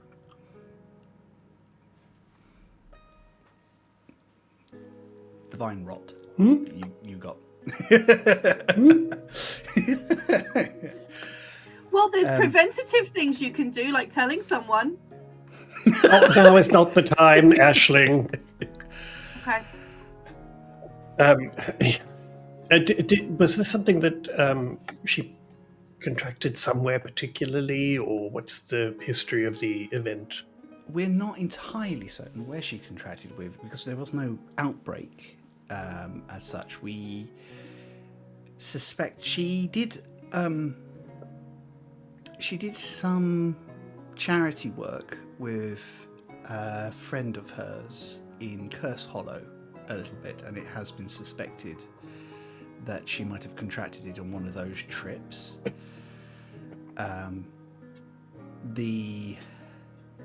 What was his name?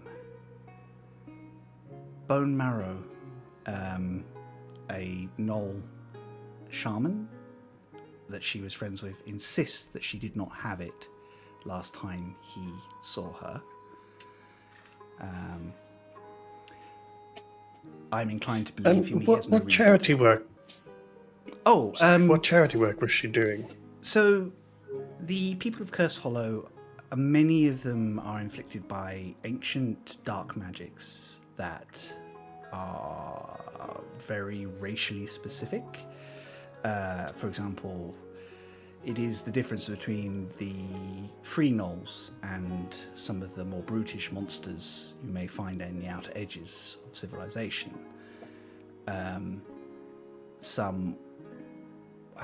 Some other creatures also find that they have relatives there that are more ferocious and less inclined to accept the overtures of civilization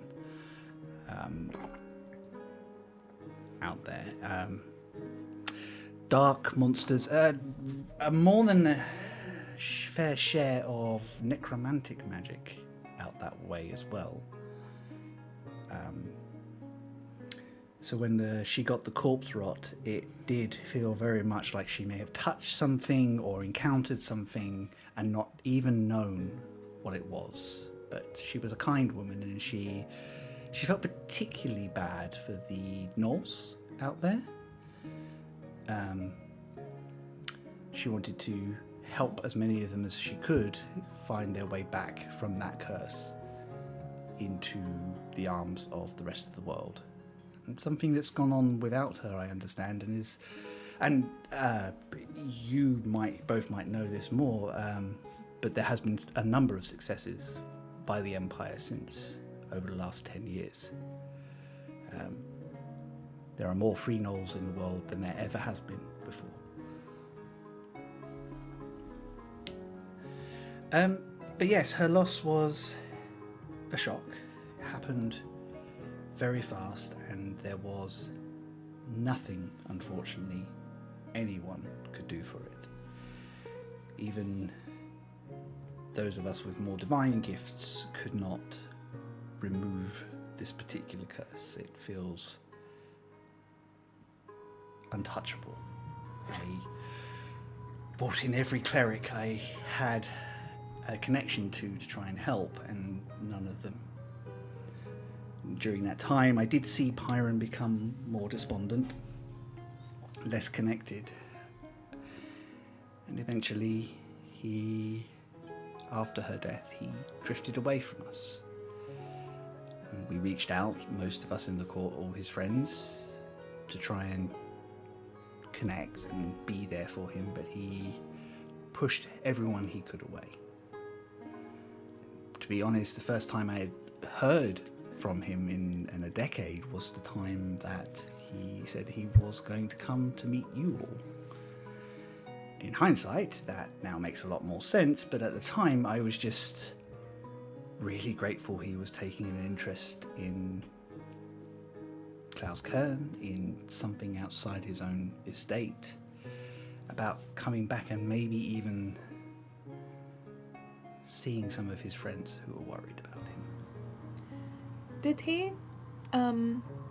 Did he blame anyone for her death? You know, like this bone marrow guy, or like, did he like hold a grudge against anyone or anything? He was always such a gentle and intelligent man. I think logic. I never saw him raise his voice or point fingers or say anything negative about all of us who had tried to help, all of us who had encouraged Marcel to pursue her passions. Just a deep loss.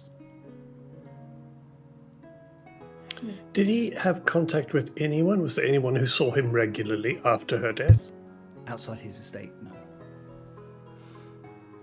From what I understand, that he lived a perfectly normal life, just very reclusive, talking to staff when they needed to be talked to, but very much letting the estate run itself. So then, what I'm trying to figure out is whether somebody found him to get him involved, or whether he was seeking someone to help him. That one you would need to talk to the people who were closest to him over the last decade to find out. And to that end, I guess... Which would be his staff, basically. And if he left any information on the estate. I'll be honest with you, Rock, with everything that's been going on, we have literally just taken hold of the estate, a thorough investigation. Well, my resources are stretched at the moment. Oh, yeah, I mean, we only just thought of it ourselves, really, to do it thoroughly, so it's no problem. But yeah, has anybody left? Anyone who used to work for him there that has left, or are all the staff and keepers and stuff still there? I don't know offhand, but and she kind of pulls out a parchment and a quill. What I can do, and she starts writing a document. I need to get a secondary signature. We're doing everything in duplicate at the moment, just because 2 signatures are harder to forge than 1. But I'm going to give you a letter of introduction to Lieutenant Ardry. Skiers. When she said that, Christmas that, Chris go, oh, the 2 signatures are harder to forge than 1. And Michelle just went, Harder, not impossible. Impossible, yeah. Anyway, sorry, I interrupted. I'm going to give you a letter of introduction to Lieutenant Parphil Ardry. She is in charge of the garrison who have taken hold of the estate. Largely, the reports that Captain Grimm has been getting back from them have suggested that things are just very normal, very standard. They haven't seen anything unusual or out of the odd there. But as I say, they're there to show presence and to ensure that the people there are protected and anything unusual is picked up on. They're not detectives as such. Yes. Is there anything you personally can tell us about Phirun? As you knew him as a person? Well, just so that we can know a bit more about who he really is, what he cared about apart from his wife. Also, what she what like? he cares about, what means a lot. Well, yes, and her. Well, did she have an accent, for example?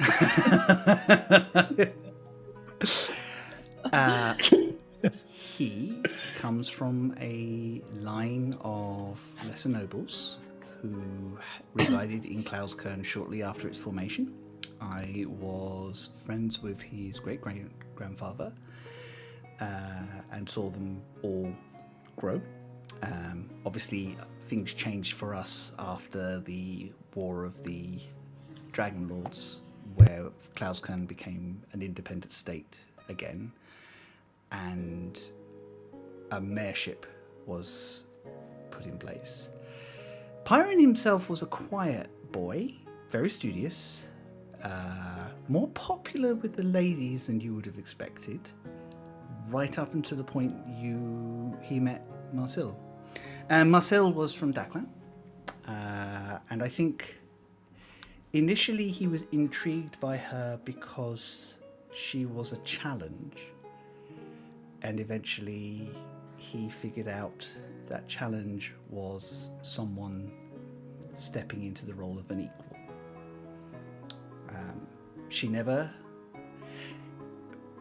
He was always kind and gentle, in my experience, but he had a tendency to always have to be the biggest mind in the room. And she softened that a lot. For her, she was passionate and bright and was the first to laugh at a joke and the first to reach to the defense of people that she felt were wronged. She was a wonderful woman, and I was very fond of her, as was Pyrun. Pyrun, in terms of technical skills and things, he studied in Daklan at one of the less prestigious colleges, but worked twice as hard, I think, to prove himself. His connection to the plains distanced his relationship to his family a little bit. They never fully accepted it. There were rumours about his mother which were unfounded and unfair. If you live in a line of magic casters for long enough, these things will happen. And, you know, being born different doesn't mean that you are deserving of your family's scorn. The opposite is true. But yes, I don't really know what to tell you other than that. I'm very fond of Pyrun. I missed him. It perhaps blinded me to things I Do you know where said. they met? Oh, I do, yes. I think you've met Taletta Hrold, yes? If I remember, I've got to remember myself, actually. Yes, Toothless, can you tell me? Tell us your wisdom, Toothless. Just to give you a mood ring update, guys. I'm currently oblivious, indifferent, or possibly drunk. Cool. I didn't know if being drunk was a mood. Oh my god, that's amazing. It's also reading you for filth, like, bitch, you oblivious drunk bitch. Yeah, this mood ring is neat. If you're not completely drunk, then you're oblivious. Yeah. If it's purple, it means you're stupid. I can't find the name. I have it on a document and everything, and I can't find it. But you would know her as the Dowager. That's okay. Oh yes, I mentioned her. She was attending from one of the Dowager's parties, and the woman, being the matchmaker that she is, saw an opportunity to put Pyrun in his place and maybe direct his life a little differently. So she did. And I don't think Pyrun ever had any malice towards her because of that. Do you remember anything about the party? Was it a special event or a themed party or anything like that? It was a standard court affair, and I spent my whole evening fending off advances from a Declanian noble that the Dowager had impressed upon that I might be single and interested. Whoa. Yes, That's always comfortable. yes. Just hiss. I find hissing works. When you're among the nobility, you are expected perhaps to do other things. But I will bear that in mind, Aisling. That could come in handy at some point.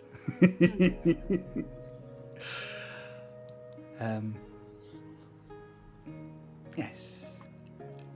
I do remember seeing them talking together, and then I do remember him escorting her to a carriage at the end of the night. And from what I understand, the relationship developed quite quickly after that.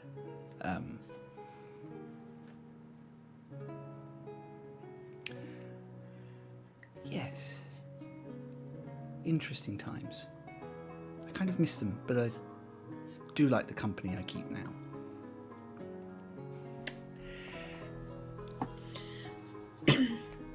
She stands up and walks to the door. There you are. Right, could you please go and get Captain Grimm?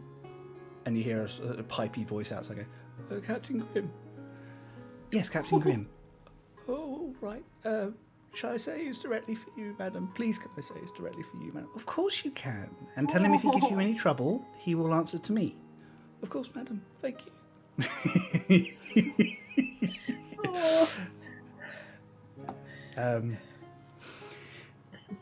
We must rescue that person. Yeah. New mission. New mission. Yeah. Everything else can go on the back burner. Yeah. You continue your discussion a little longer, and then there's a soft knock at the door, and Rebecca says, "Come," and the door opens.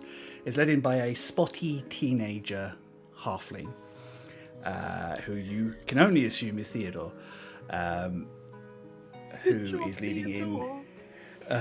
leads in two figures who appear to have arrived around about the same time. I didn't think it would be appropriate to keep her ladyship waiting. And Campbell walks into the room smiling. And Captain Grimm is here as well. And he bows probably deeper than he needs to, and almost loses his hat in the process. Thank you, Theodore. And do make sure you have your morning break. Thank you. We will not need you for a little while. Of course, madam, of course. And then disappears off. Yeah, piss off, Theodore. Hey! We're trying to help poor little Theodore. I think Rock's going to walk up to Campbell, and before he says anything, Rock's just going to walk up to Campbell and just like literally poke her in the face, like just to make sure it's her. No illusions, no? She kind of pulls the side of your face a little bit. Absolutely, yeah, seems to be the right dragon. Ow, hands! Don't touch the heroes! Aisling will lean over to Skier and be like, is this a traditional Empire greeting? No. Do you know what this is? This is terrible. What if the other one was an assassin? Both of you, come on. God, I know. What? We would have known by now. Because you'd be dead. Because you knew before, right? I mean, she raises a fair point. Although, be to be careful. fair, an assassin would be stupid to try and attack inside this place. The wards on this place are crazy. And Rebecca goes, a hard lesson learnt very well. Yeah, it's kind of understandable. Yeah, it's fine. Sorry, hi, Campbell. Just checking. And I resume my position. Hi, Skylar. And she sits down. And with her is you can probably probably the straightest white man you've ever seen. Is probably the best way to describe Grimm, but trying. He is a weathered, older, middle-aged man who is just the muscular side of skinny. His clothes are cleaner than last time the lot of you seen. Apparently, his promotion from sergeant to captain over the course has driven out some behaviours. He also seems to be a little more tuned in and aware than when you first met him. The original three of the Chosen met him. Skier, this man pretends to not see things and sees things. It's a part of a facade. He knows what people see and he uses it against them. Ooh. I see you, and I don't like that you see me.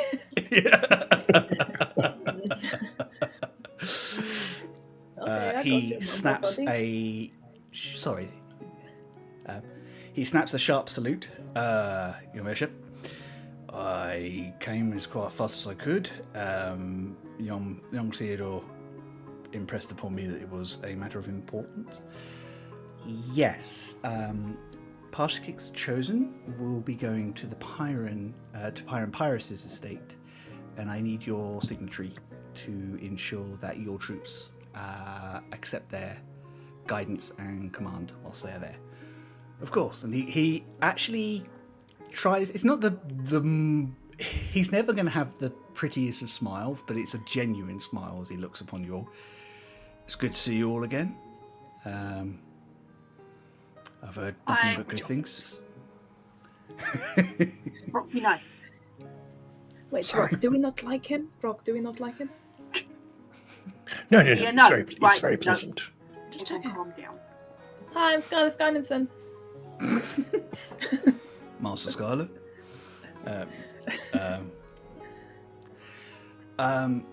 It kind of goes around to the desk and kind of reads through the letter that Rebecca and kind of signs on it and goes and she presses her signet ring, and then he presses just the edge of his hilt of his sword onto it, where there's a kind of a captain symbol.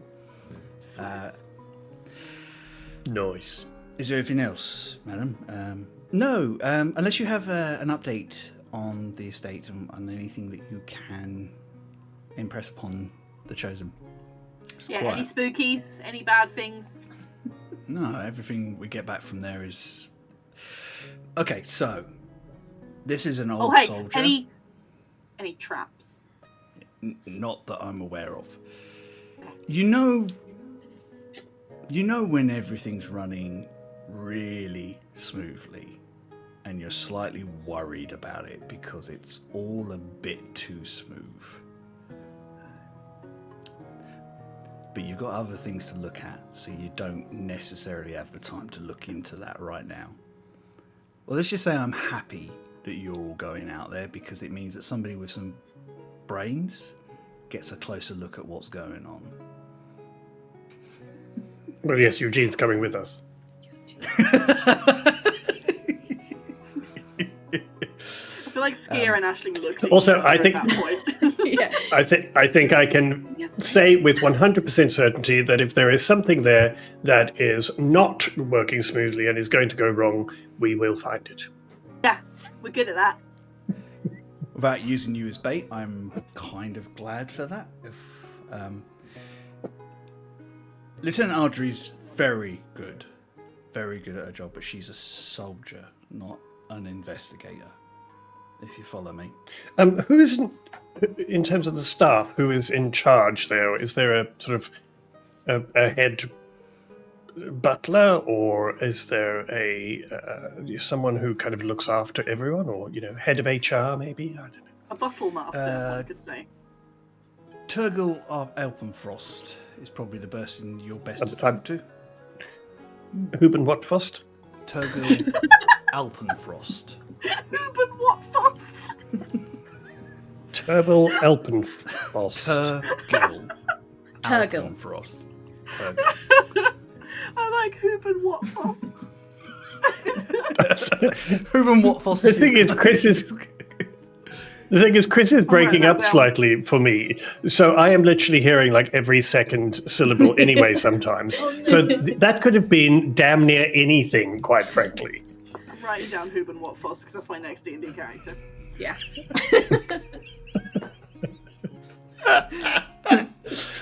Oh no, that's brilliant. Head of the mill. There's a wood mill down there. Although he's not in charge of the estate, he's one of the more reliable central figures there. Might be able to give you a hand.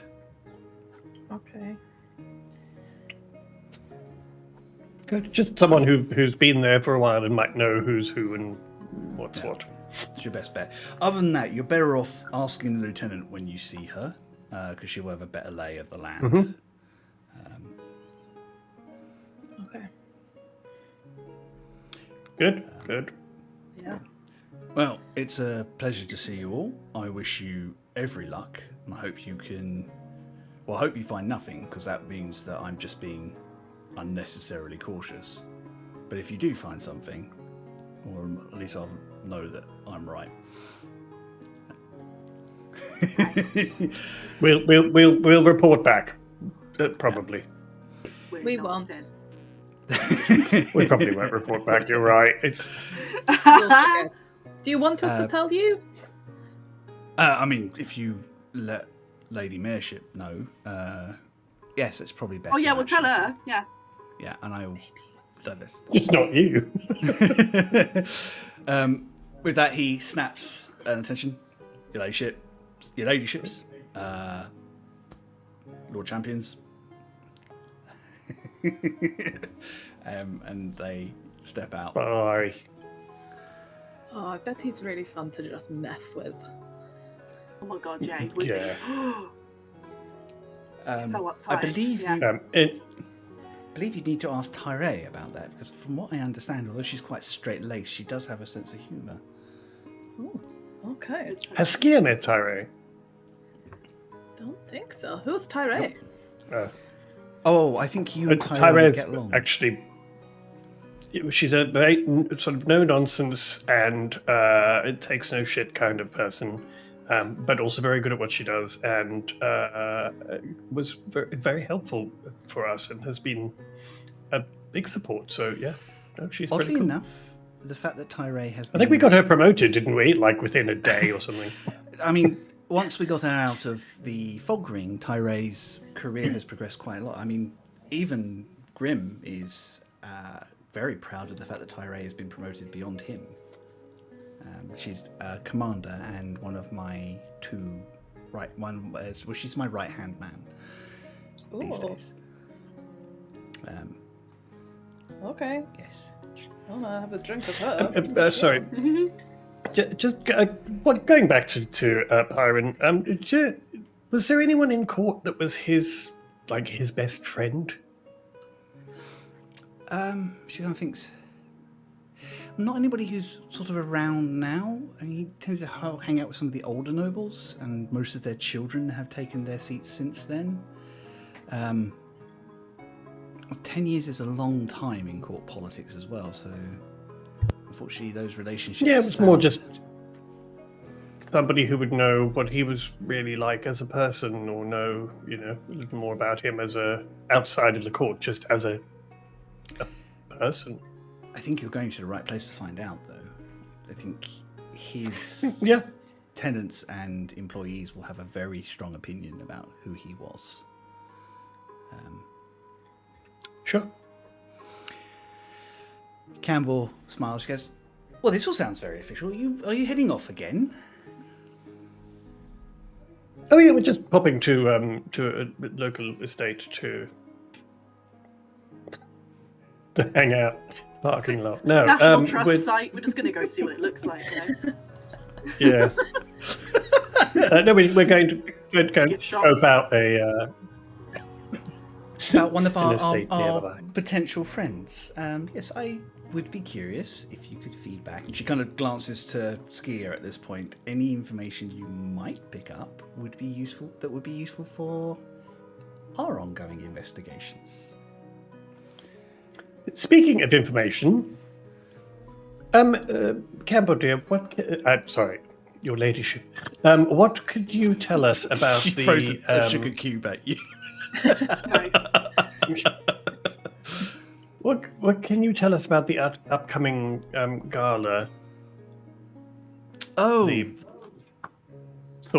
Tharsix's anniversary. the anniversary of Tharsix's defeat, yes. Not a massive amount. I think it's probably going to be very similar to the 10-year, the 15-year, and the 20-year one, to be honest.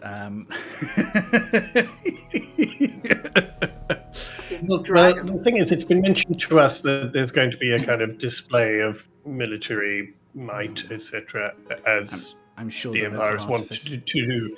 Ah, right. Well, I see your meaning. I think Rebecca looks a little lost at this point. We have an upcoming celebration for the defeat of Tharsix and the saving of Curse Hollow. Yada, yada, yada, normal sorts of things. However, it has been speculated that there will be a display of military technology, of advancement and things like that. And initially, I think on the surface, it probably looks like our artificers are going to wheel out the latest thing that's probably going to explode because gnomes haven't been looking at it. But underneath, there might be other things happening. Exactly. Is this something we should be concerned about? Eugene's father has been invited, and I just wonder if this is something we should be.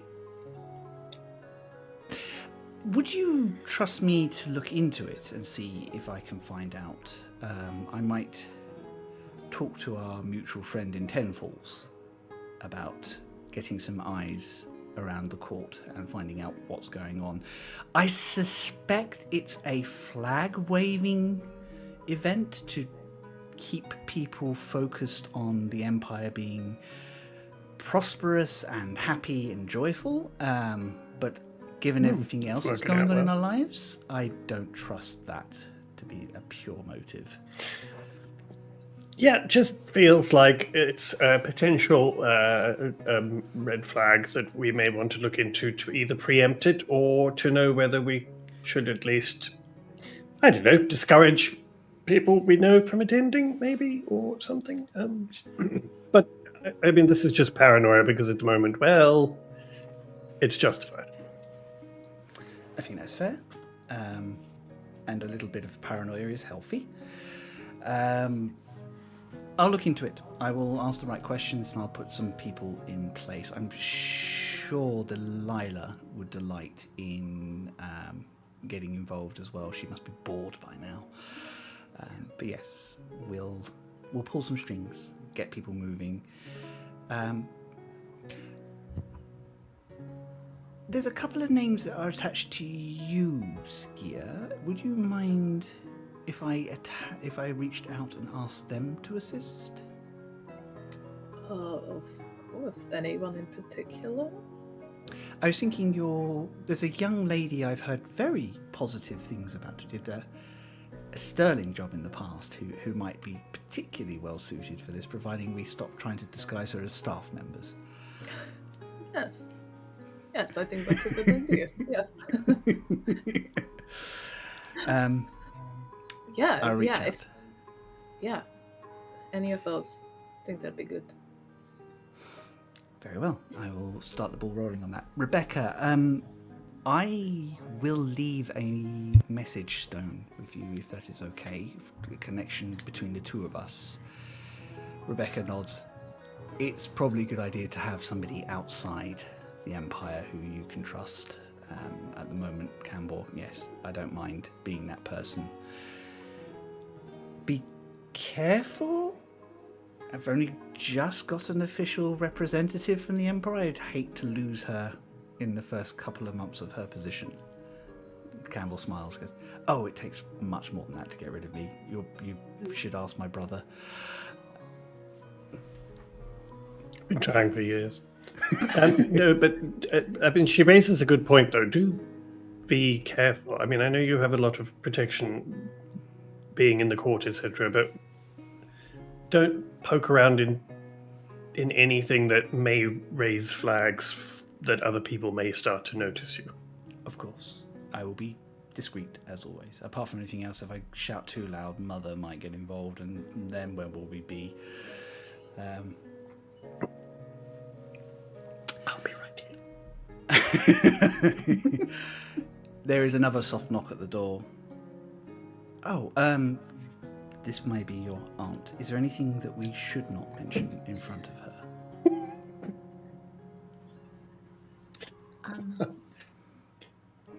Honestly, I've lost track. I have no idea. I think she knows pretty much everything. Probably she knows more than I mean, Skier arrived while we were there, and so I don't think there's that much that she's unaware of, except for the last couple of days, possibly. But yeah. Ashley, would you mind opening the door, please? Yeah. Hi. You open the door, and to Sadia, who's standing above the tall, the halfling lad from before, and she's like, no, but you're doing really well, and you should encourage yourself a little bit. That's all I'm saying. Oh, God. I think, yeah, I don't know. I just, I think you're supposed to be going in. And just, no, it's okay. They can wait. But whilst I'm staying, if you ever want a little sort of coaching session, I'm here. That's what I'm saying. I don't mind. Oh my god! Oh, Theodore. So cute. Can we take him? Can we just have him? Can we take him with us? Kidnap her new staff member. Yeah. He kind of I like... mean, he can carry the bags or something. I don't care. Just, Oh my god! He can ride Beverly. Yeah! Exactly. he can carry Skier's knives. I have so many. Shit, how strong is he? He can clean them for me. Halfling shuffles his feet a little bit and just kind of looks a bit uncomfortable by this whole conversation, and then she just Well done, smiles and just Theodore. You're doing good. I'm just going to close the door now, but you're doing great. Thank you.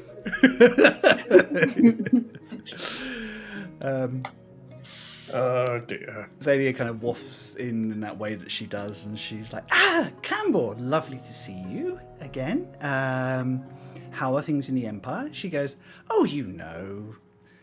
pit of venomous snakes, but I love it. And of course, Rebecca, thank you for hosting. And I'm just going to give my nephew a hug, if that's okay. And she just sweeps over and gives Eugene a big squeeze. You okay? I heard about the Meragon thing, and everything is a bit weird at the moment. Yes. We're all alive. Good. I did try and banish a couple of them on the way. The bar is low. But they just came back, so I stopped because I didn't want to exacerbate the situation. Yeah, it turns out they just wanted to talk. Which was weird. Typical fiends. No offense to Alabaster, I'm sure, but they... Nah, he's Can't- drama as well. They're all drama. He's only part fiend, to be fair. She settles in and goes, right. She says, well, this is all a nice little gathering. What are you all up to? What's exciting? Oh, we're unravelling a plot that may point to people who are trying to undermine the security of the scattered lands. No big deal. Zadia sits back and goes, I love those. Wednesday, innit? Yeah. I take it, is there anything I can do to help, or any resources that New Doan can provide? I can reach out to Grandmother and we can start talking to the Eternal Court. I think Rebecca kind of looks at all of you. Not my place to ask, but if there is anything, this seems like a good opportunity.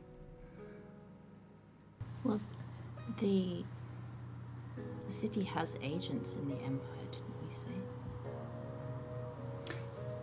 No, of course not. We would never spy on hypothetically, our neighbours like obviously. that. But say, like, if you were to, maybe that they might have information that would be helpful. I mean, I certainly. Would you like Campbell and I to step outside for a minute? Oh, don't be ridiculous. She's just were all playing open coy. about this. Yes, said at some we point, have. We've got agents here. You've got agents there. We all know about it. No one says anything about it. Yeah, it's true. That's kind of the point of secret agents. The point is we don't talk about them. I think you're right. It's fine. Eugene is correct. We do have. We might have some agents posted around the Empire, keeping an eye out on the well-being of our elven kindred. Gasp!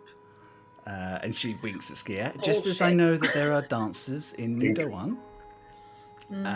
What's a dancer? What? I have no idea what you're on about. But should such Scandal doesn't dance.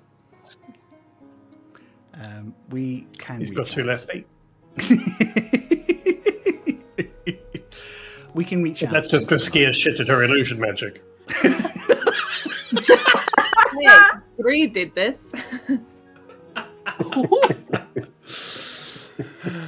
Oh dear. But yes, I can When you reach out. say it's not his specialty. Yes. Not that I'm defending him or anything. No, of course not. You're very quick, Yes. though. Oh dear. Yes, I'll reach out and we can look into things, and I will get our eyes where we need to. In fact, and she glances over to Campbell. I think perhaps you and I should go for a drink this afternoon and talk about how we can help. Campbell smiles. Oh, that sounds delightful. And Rebecca, you should come with, because you spend way too much time in this stuffy office, and it's not good for you. Rebecca kind of looks at the four of you and just Can goes, we come? aren't you off to the Pyron estate? I suppose. Yeah, but still, come on, that sounds fun. Rebecca smiles. Goes, I don't think I'm getting much of a choice in this, am I? No. Fine. Yes, I will. We'll coordinate, and she kind of taps her desk, and so familiar wards that kind of point out the familiar wards are up. You may use Klaus Kern as a central point to communicate and share information, but it must go through the appropriate channels for everybody's safety. And there's a general agreement around there. Right. If there is nothing else, my dear champions, I will hurry you on your way. Just because I have a busy day of politics ahead of me, and I have to introduce these two lovely ladies to some of the movers and shakers in our court. Who would have thought? So yes, but do let me know how you get on, and let me know if there's anything I can do to assist. Okay. Thanks. And she and your aunt and your sister stand, like, kind of say their goodbyes and head off into her more official chambers. I'm just going to, as they walk out, I'm just going to telepathically just say to Campbell, "Oh, don't tell them all the state secrets, will you?" She smiles, yes. She smiles, yes. I like my life. I don't want to get knifed by a dancer. Too soon, Campbell, too soon. You are left to your own devices. I think you have a few moments to kind of gather yourselves and have a quick conversation. I think you're about to have a private conversation. Theodore comes in to start cleaning up cups and things like that. And you decide... Awkward silence as we stand around and watch him. Yeah. Yeah. All you can hear is the cups clinking again. Yeah. And Theodore's mouth breathing. Oh. So mean to poor Theodore. Theodore. Oh, little guy. Ah, dear. Anyway. Okay, what's the plan? We head out to the estate and do our Find- thing there, I guess? Lieutenant Audrey, right? Yeah. Is that who we have to go find? Okay. Yeah, Lieutenant Audrey, and they can hopefully introduce us to the head of the mill. Mm-hmm. So you all know that the estate is probably about half a day's travel. This time of year, you will need to go overland. It is early enough that you can probably be there by early afternoon, though, particularly if you go by cart rather than by foot. But that's entirely Good up old to you. traditional D&D carts. By Yeah. foot! Half a day! I am not walking half a day. We don't have to walk. We go in a thing. No, I'm nothing like those nobles. No, I'm so different. So grounded. I'm going to cast Mage Hand behind Skier and flicker ear. Counterspell. Nice. By all means. Oh, dear. Just give Eugene a little fist bump. Yes. Anyway, let's get a cart. Yes, smart. And yeah, just do be careful. We don't want anyone to get run over by it. My Christ. You head back into the city. I think you know that most of the carriage companies in that have a tendency to operate outside most of the major gates of the city. It doesn't take you kind of long to kind of head over to the East District from the High Spire. Good, like 20 minutes walk maybe, but it's a nice area. Did you say the estate is east of the city? It is, yeah. So East District makes more sense. So if you head to the gate where the East District is, you can pick up a cart probably from there. You kind of do, as you're going to get closer, you kind of recognise that loads of people are bringing in goods and things like that. There are a number of different places. So getting a cart, probably only 2 silver for the day, plus 2 gold down, 2 gold down payment, which you can collect upon returning with the cart. Bargain. It probably seems pay like for that to then. you, but do you remember that a gold is a lot of money to most yeah. people in the city? So We have badges, Just you see. Your privilege is showing, Ashley. your privilege is showing, yeah. She's got a little bit of comfort in her life, and she's just like, "Oh, I'll take 10."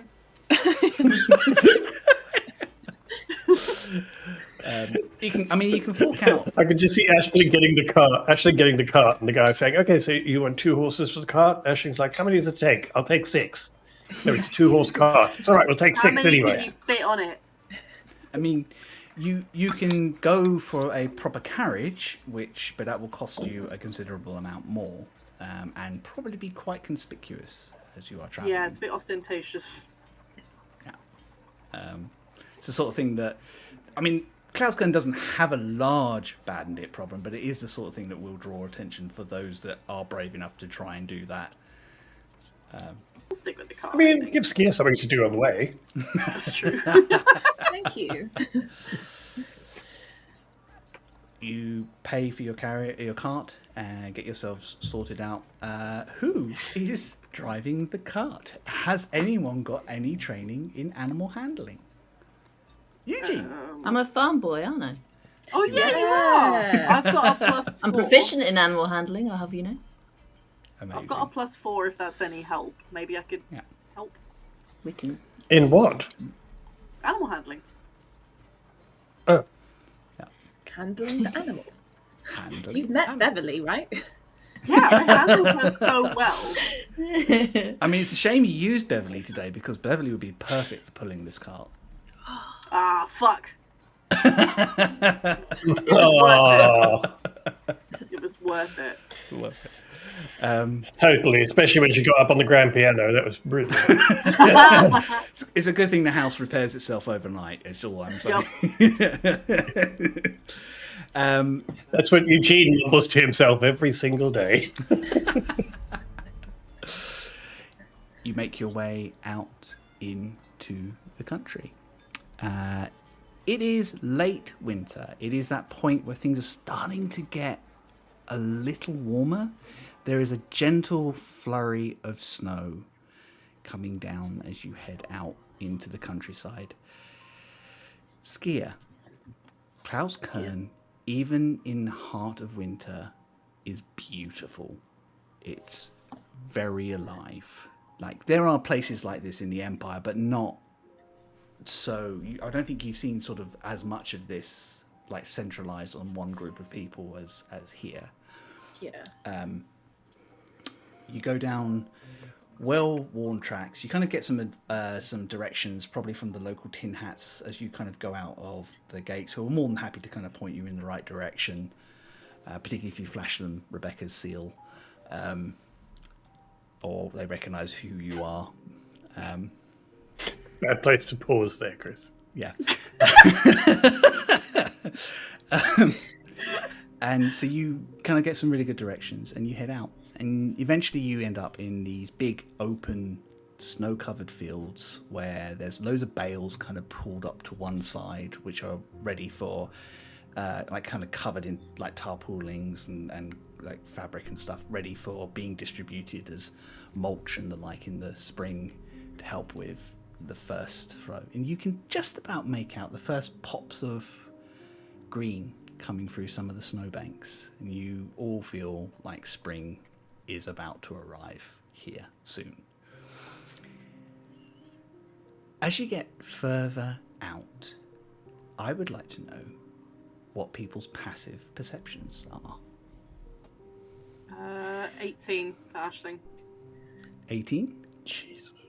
22 for Skier. Oh, 22. that's your passive. That's my passive.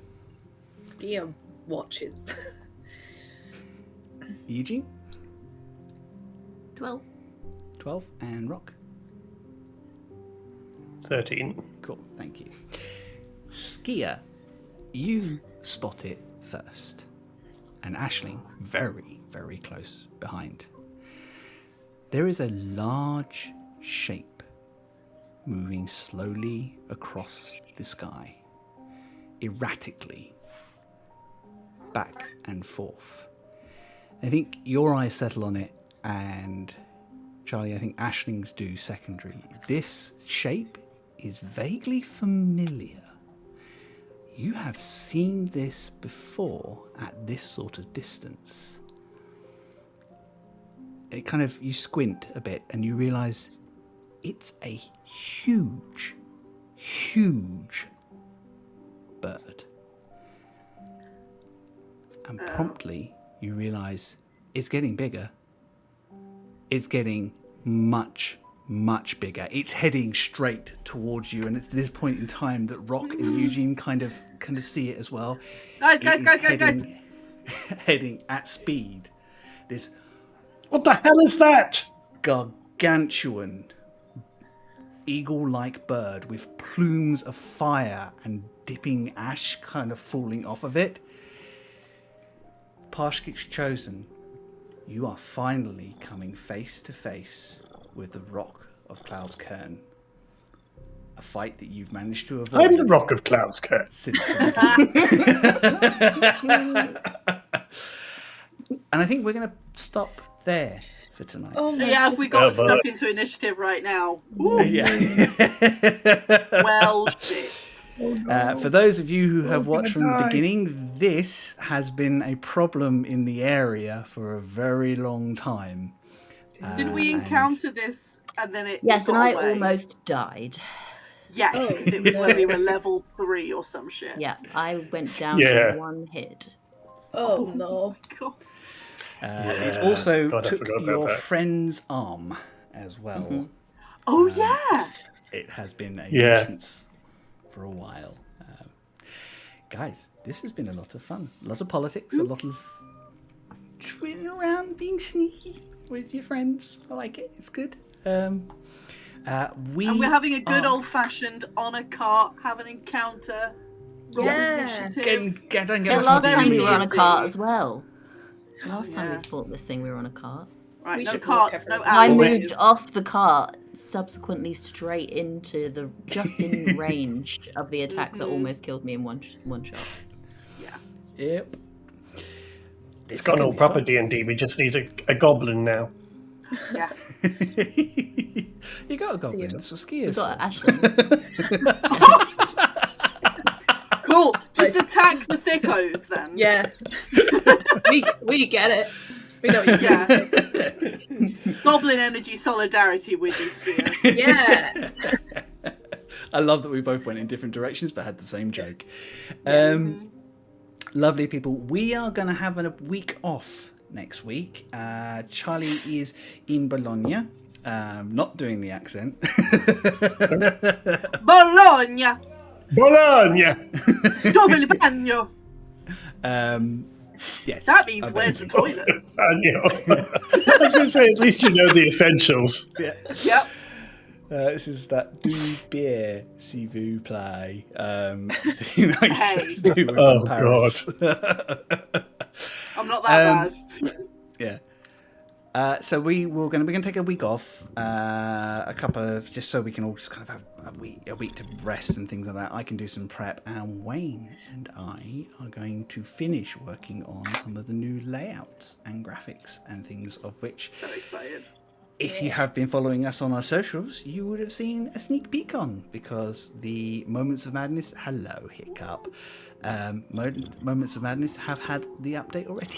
Oh, bless him. The cat ASMR is for free.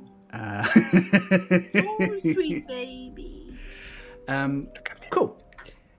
We will be back the week after, though, and we will pick up with a fight with a rock.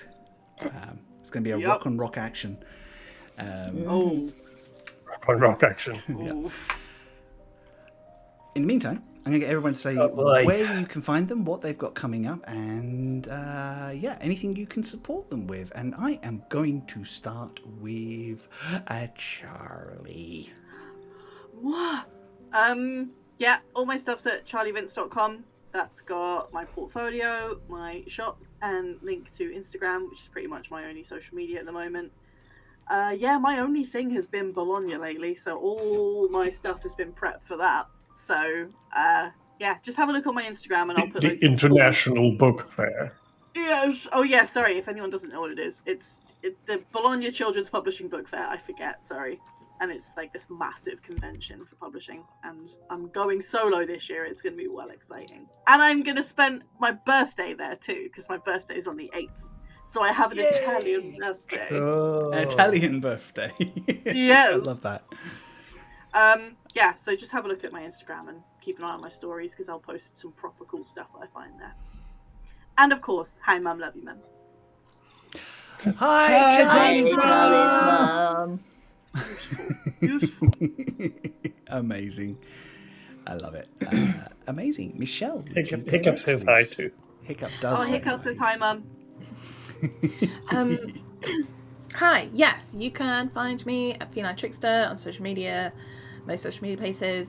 But the thing I do have to shout about, what I shouted about last week, is Shards of the Artisan, that I have a link for.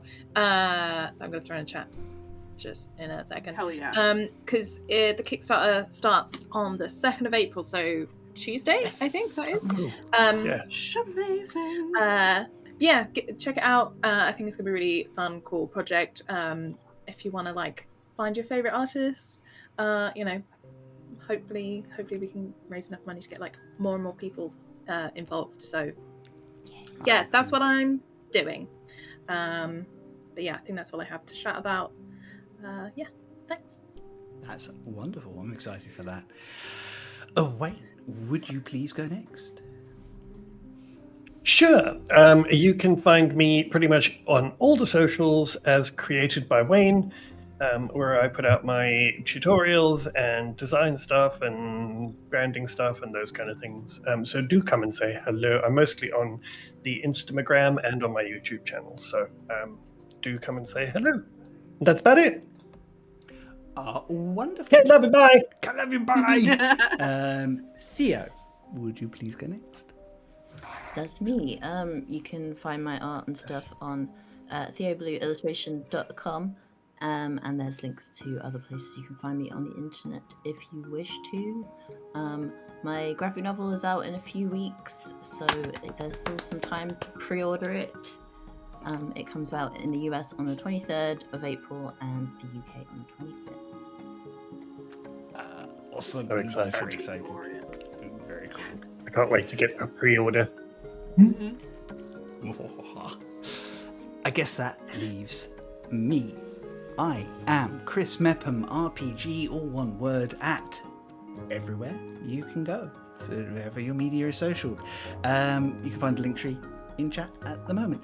I'm also the voice behind Some Other Heroes. Most of the time, these lovely people help me out when I can't get to everything, which is great, and I appreciate it all the time. Personally, going on at the moment, I have very little going on at the moment, which is fine, because I have the day job TM, which is very, very busy, but very, very exciting.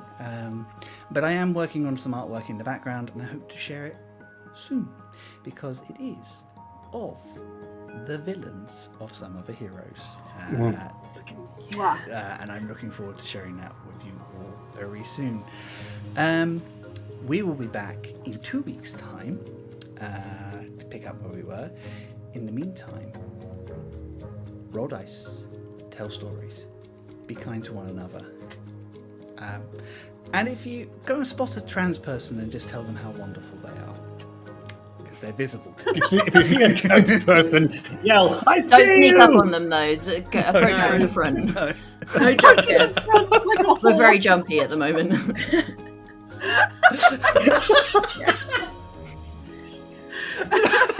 Oh my god. That's perfect. I think we'll leave it at that. Thank you, everybody. We love you lots.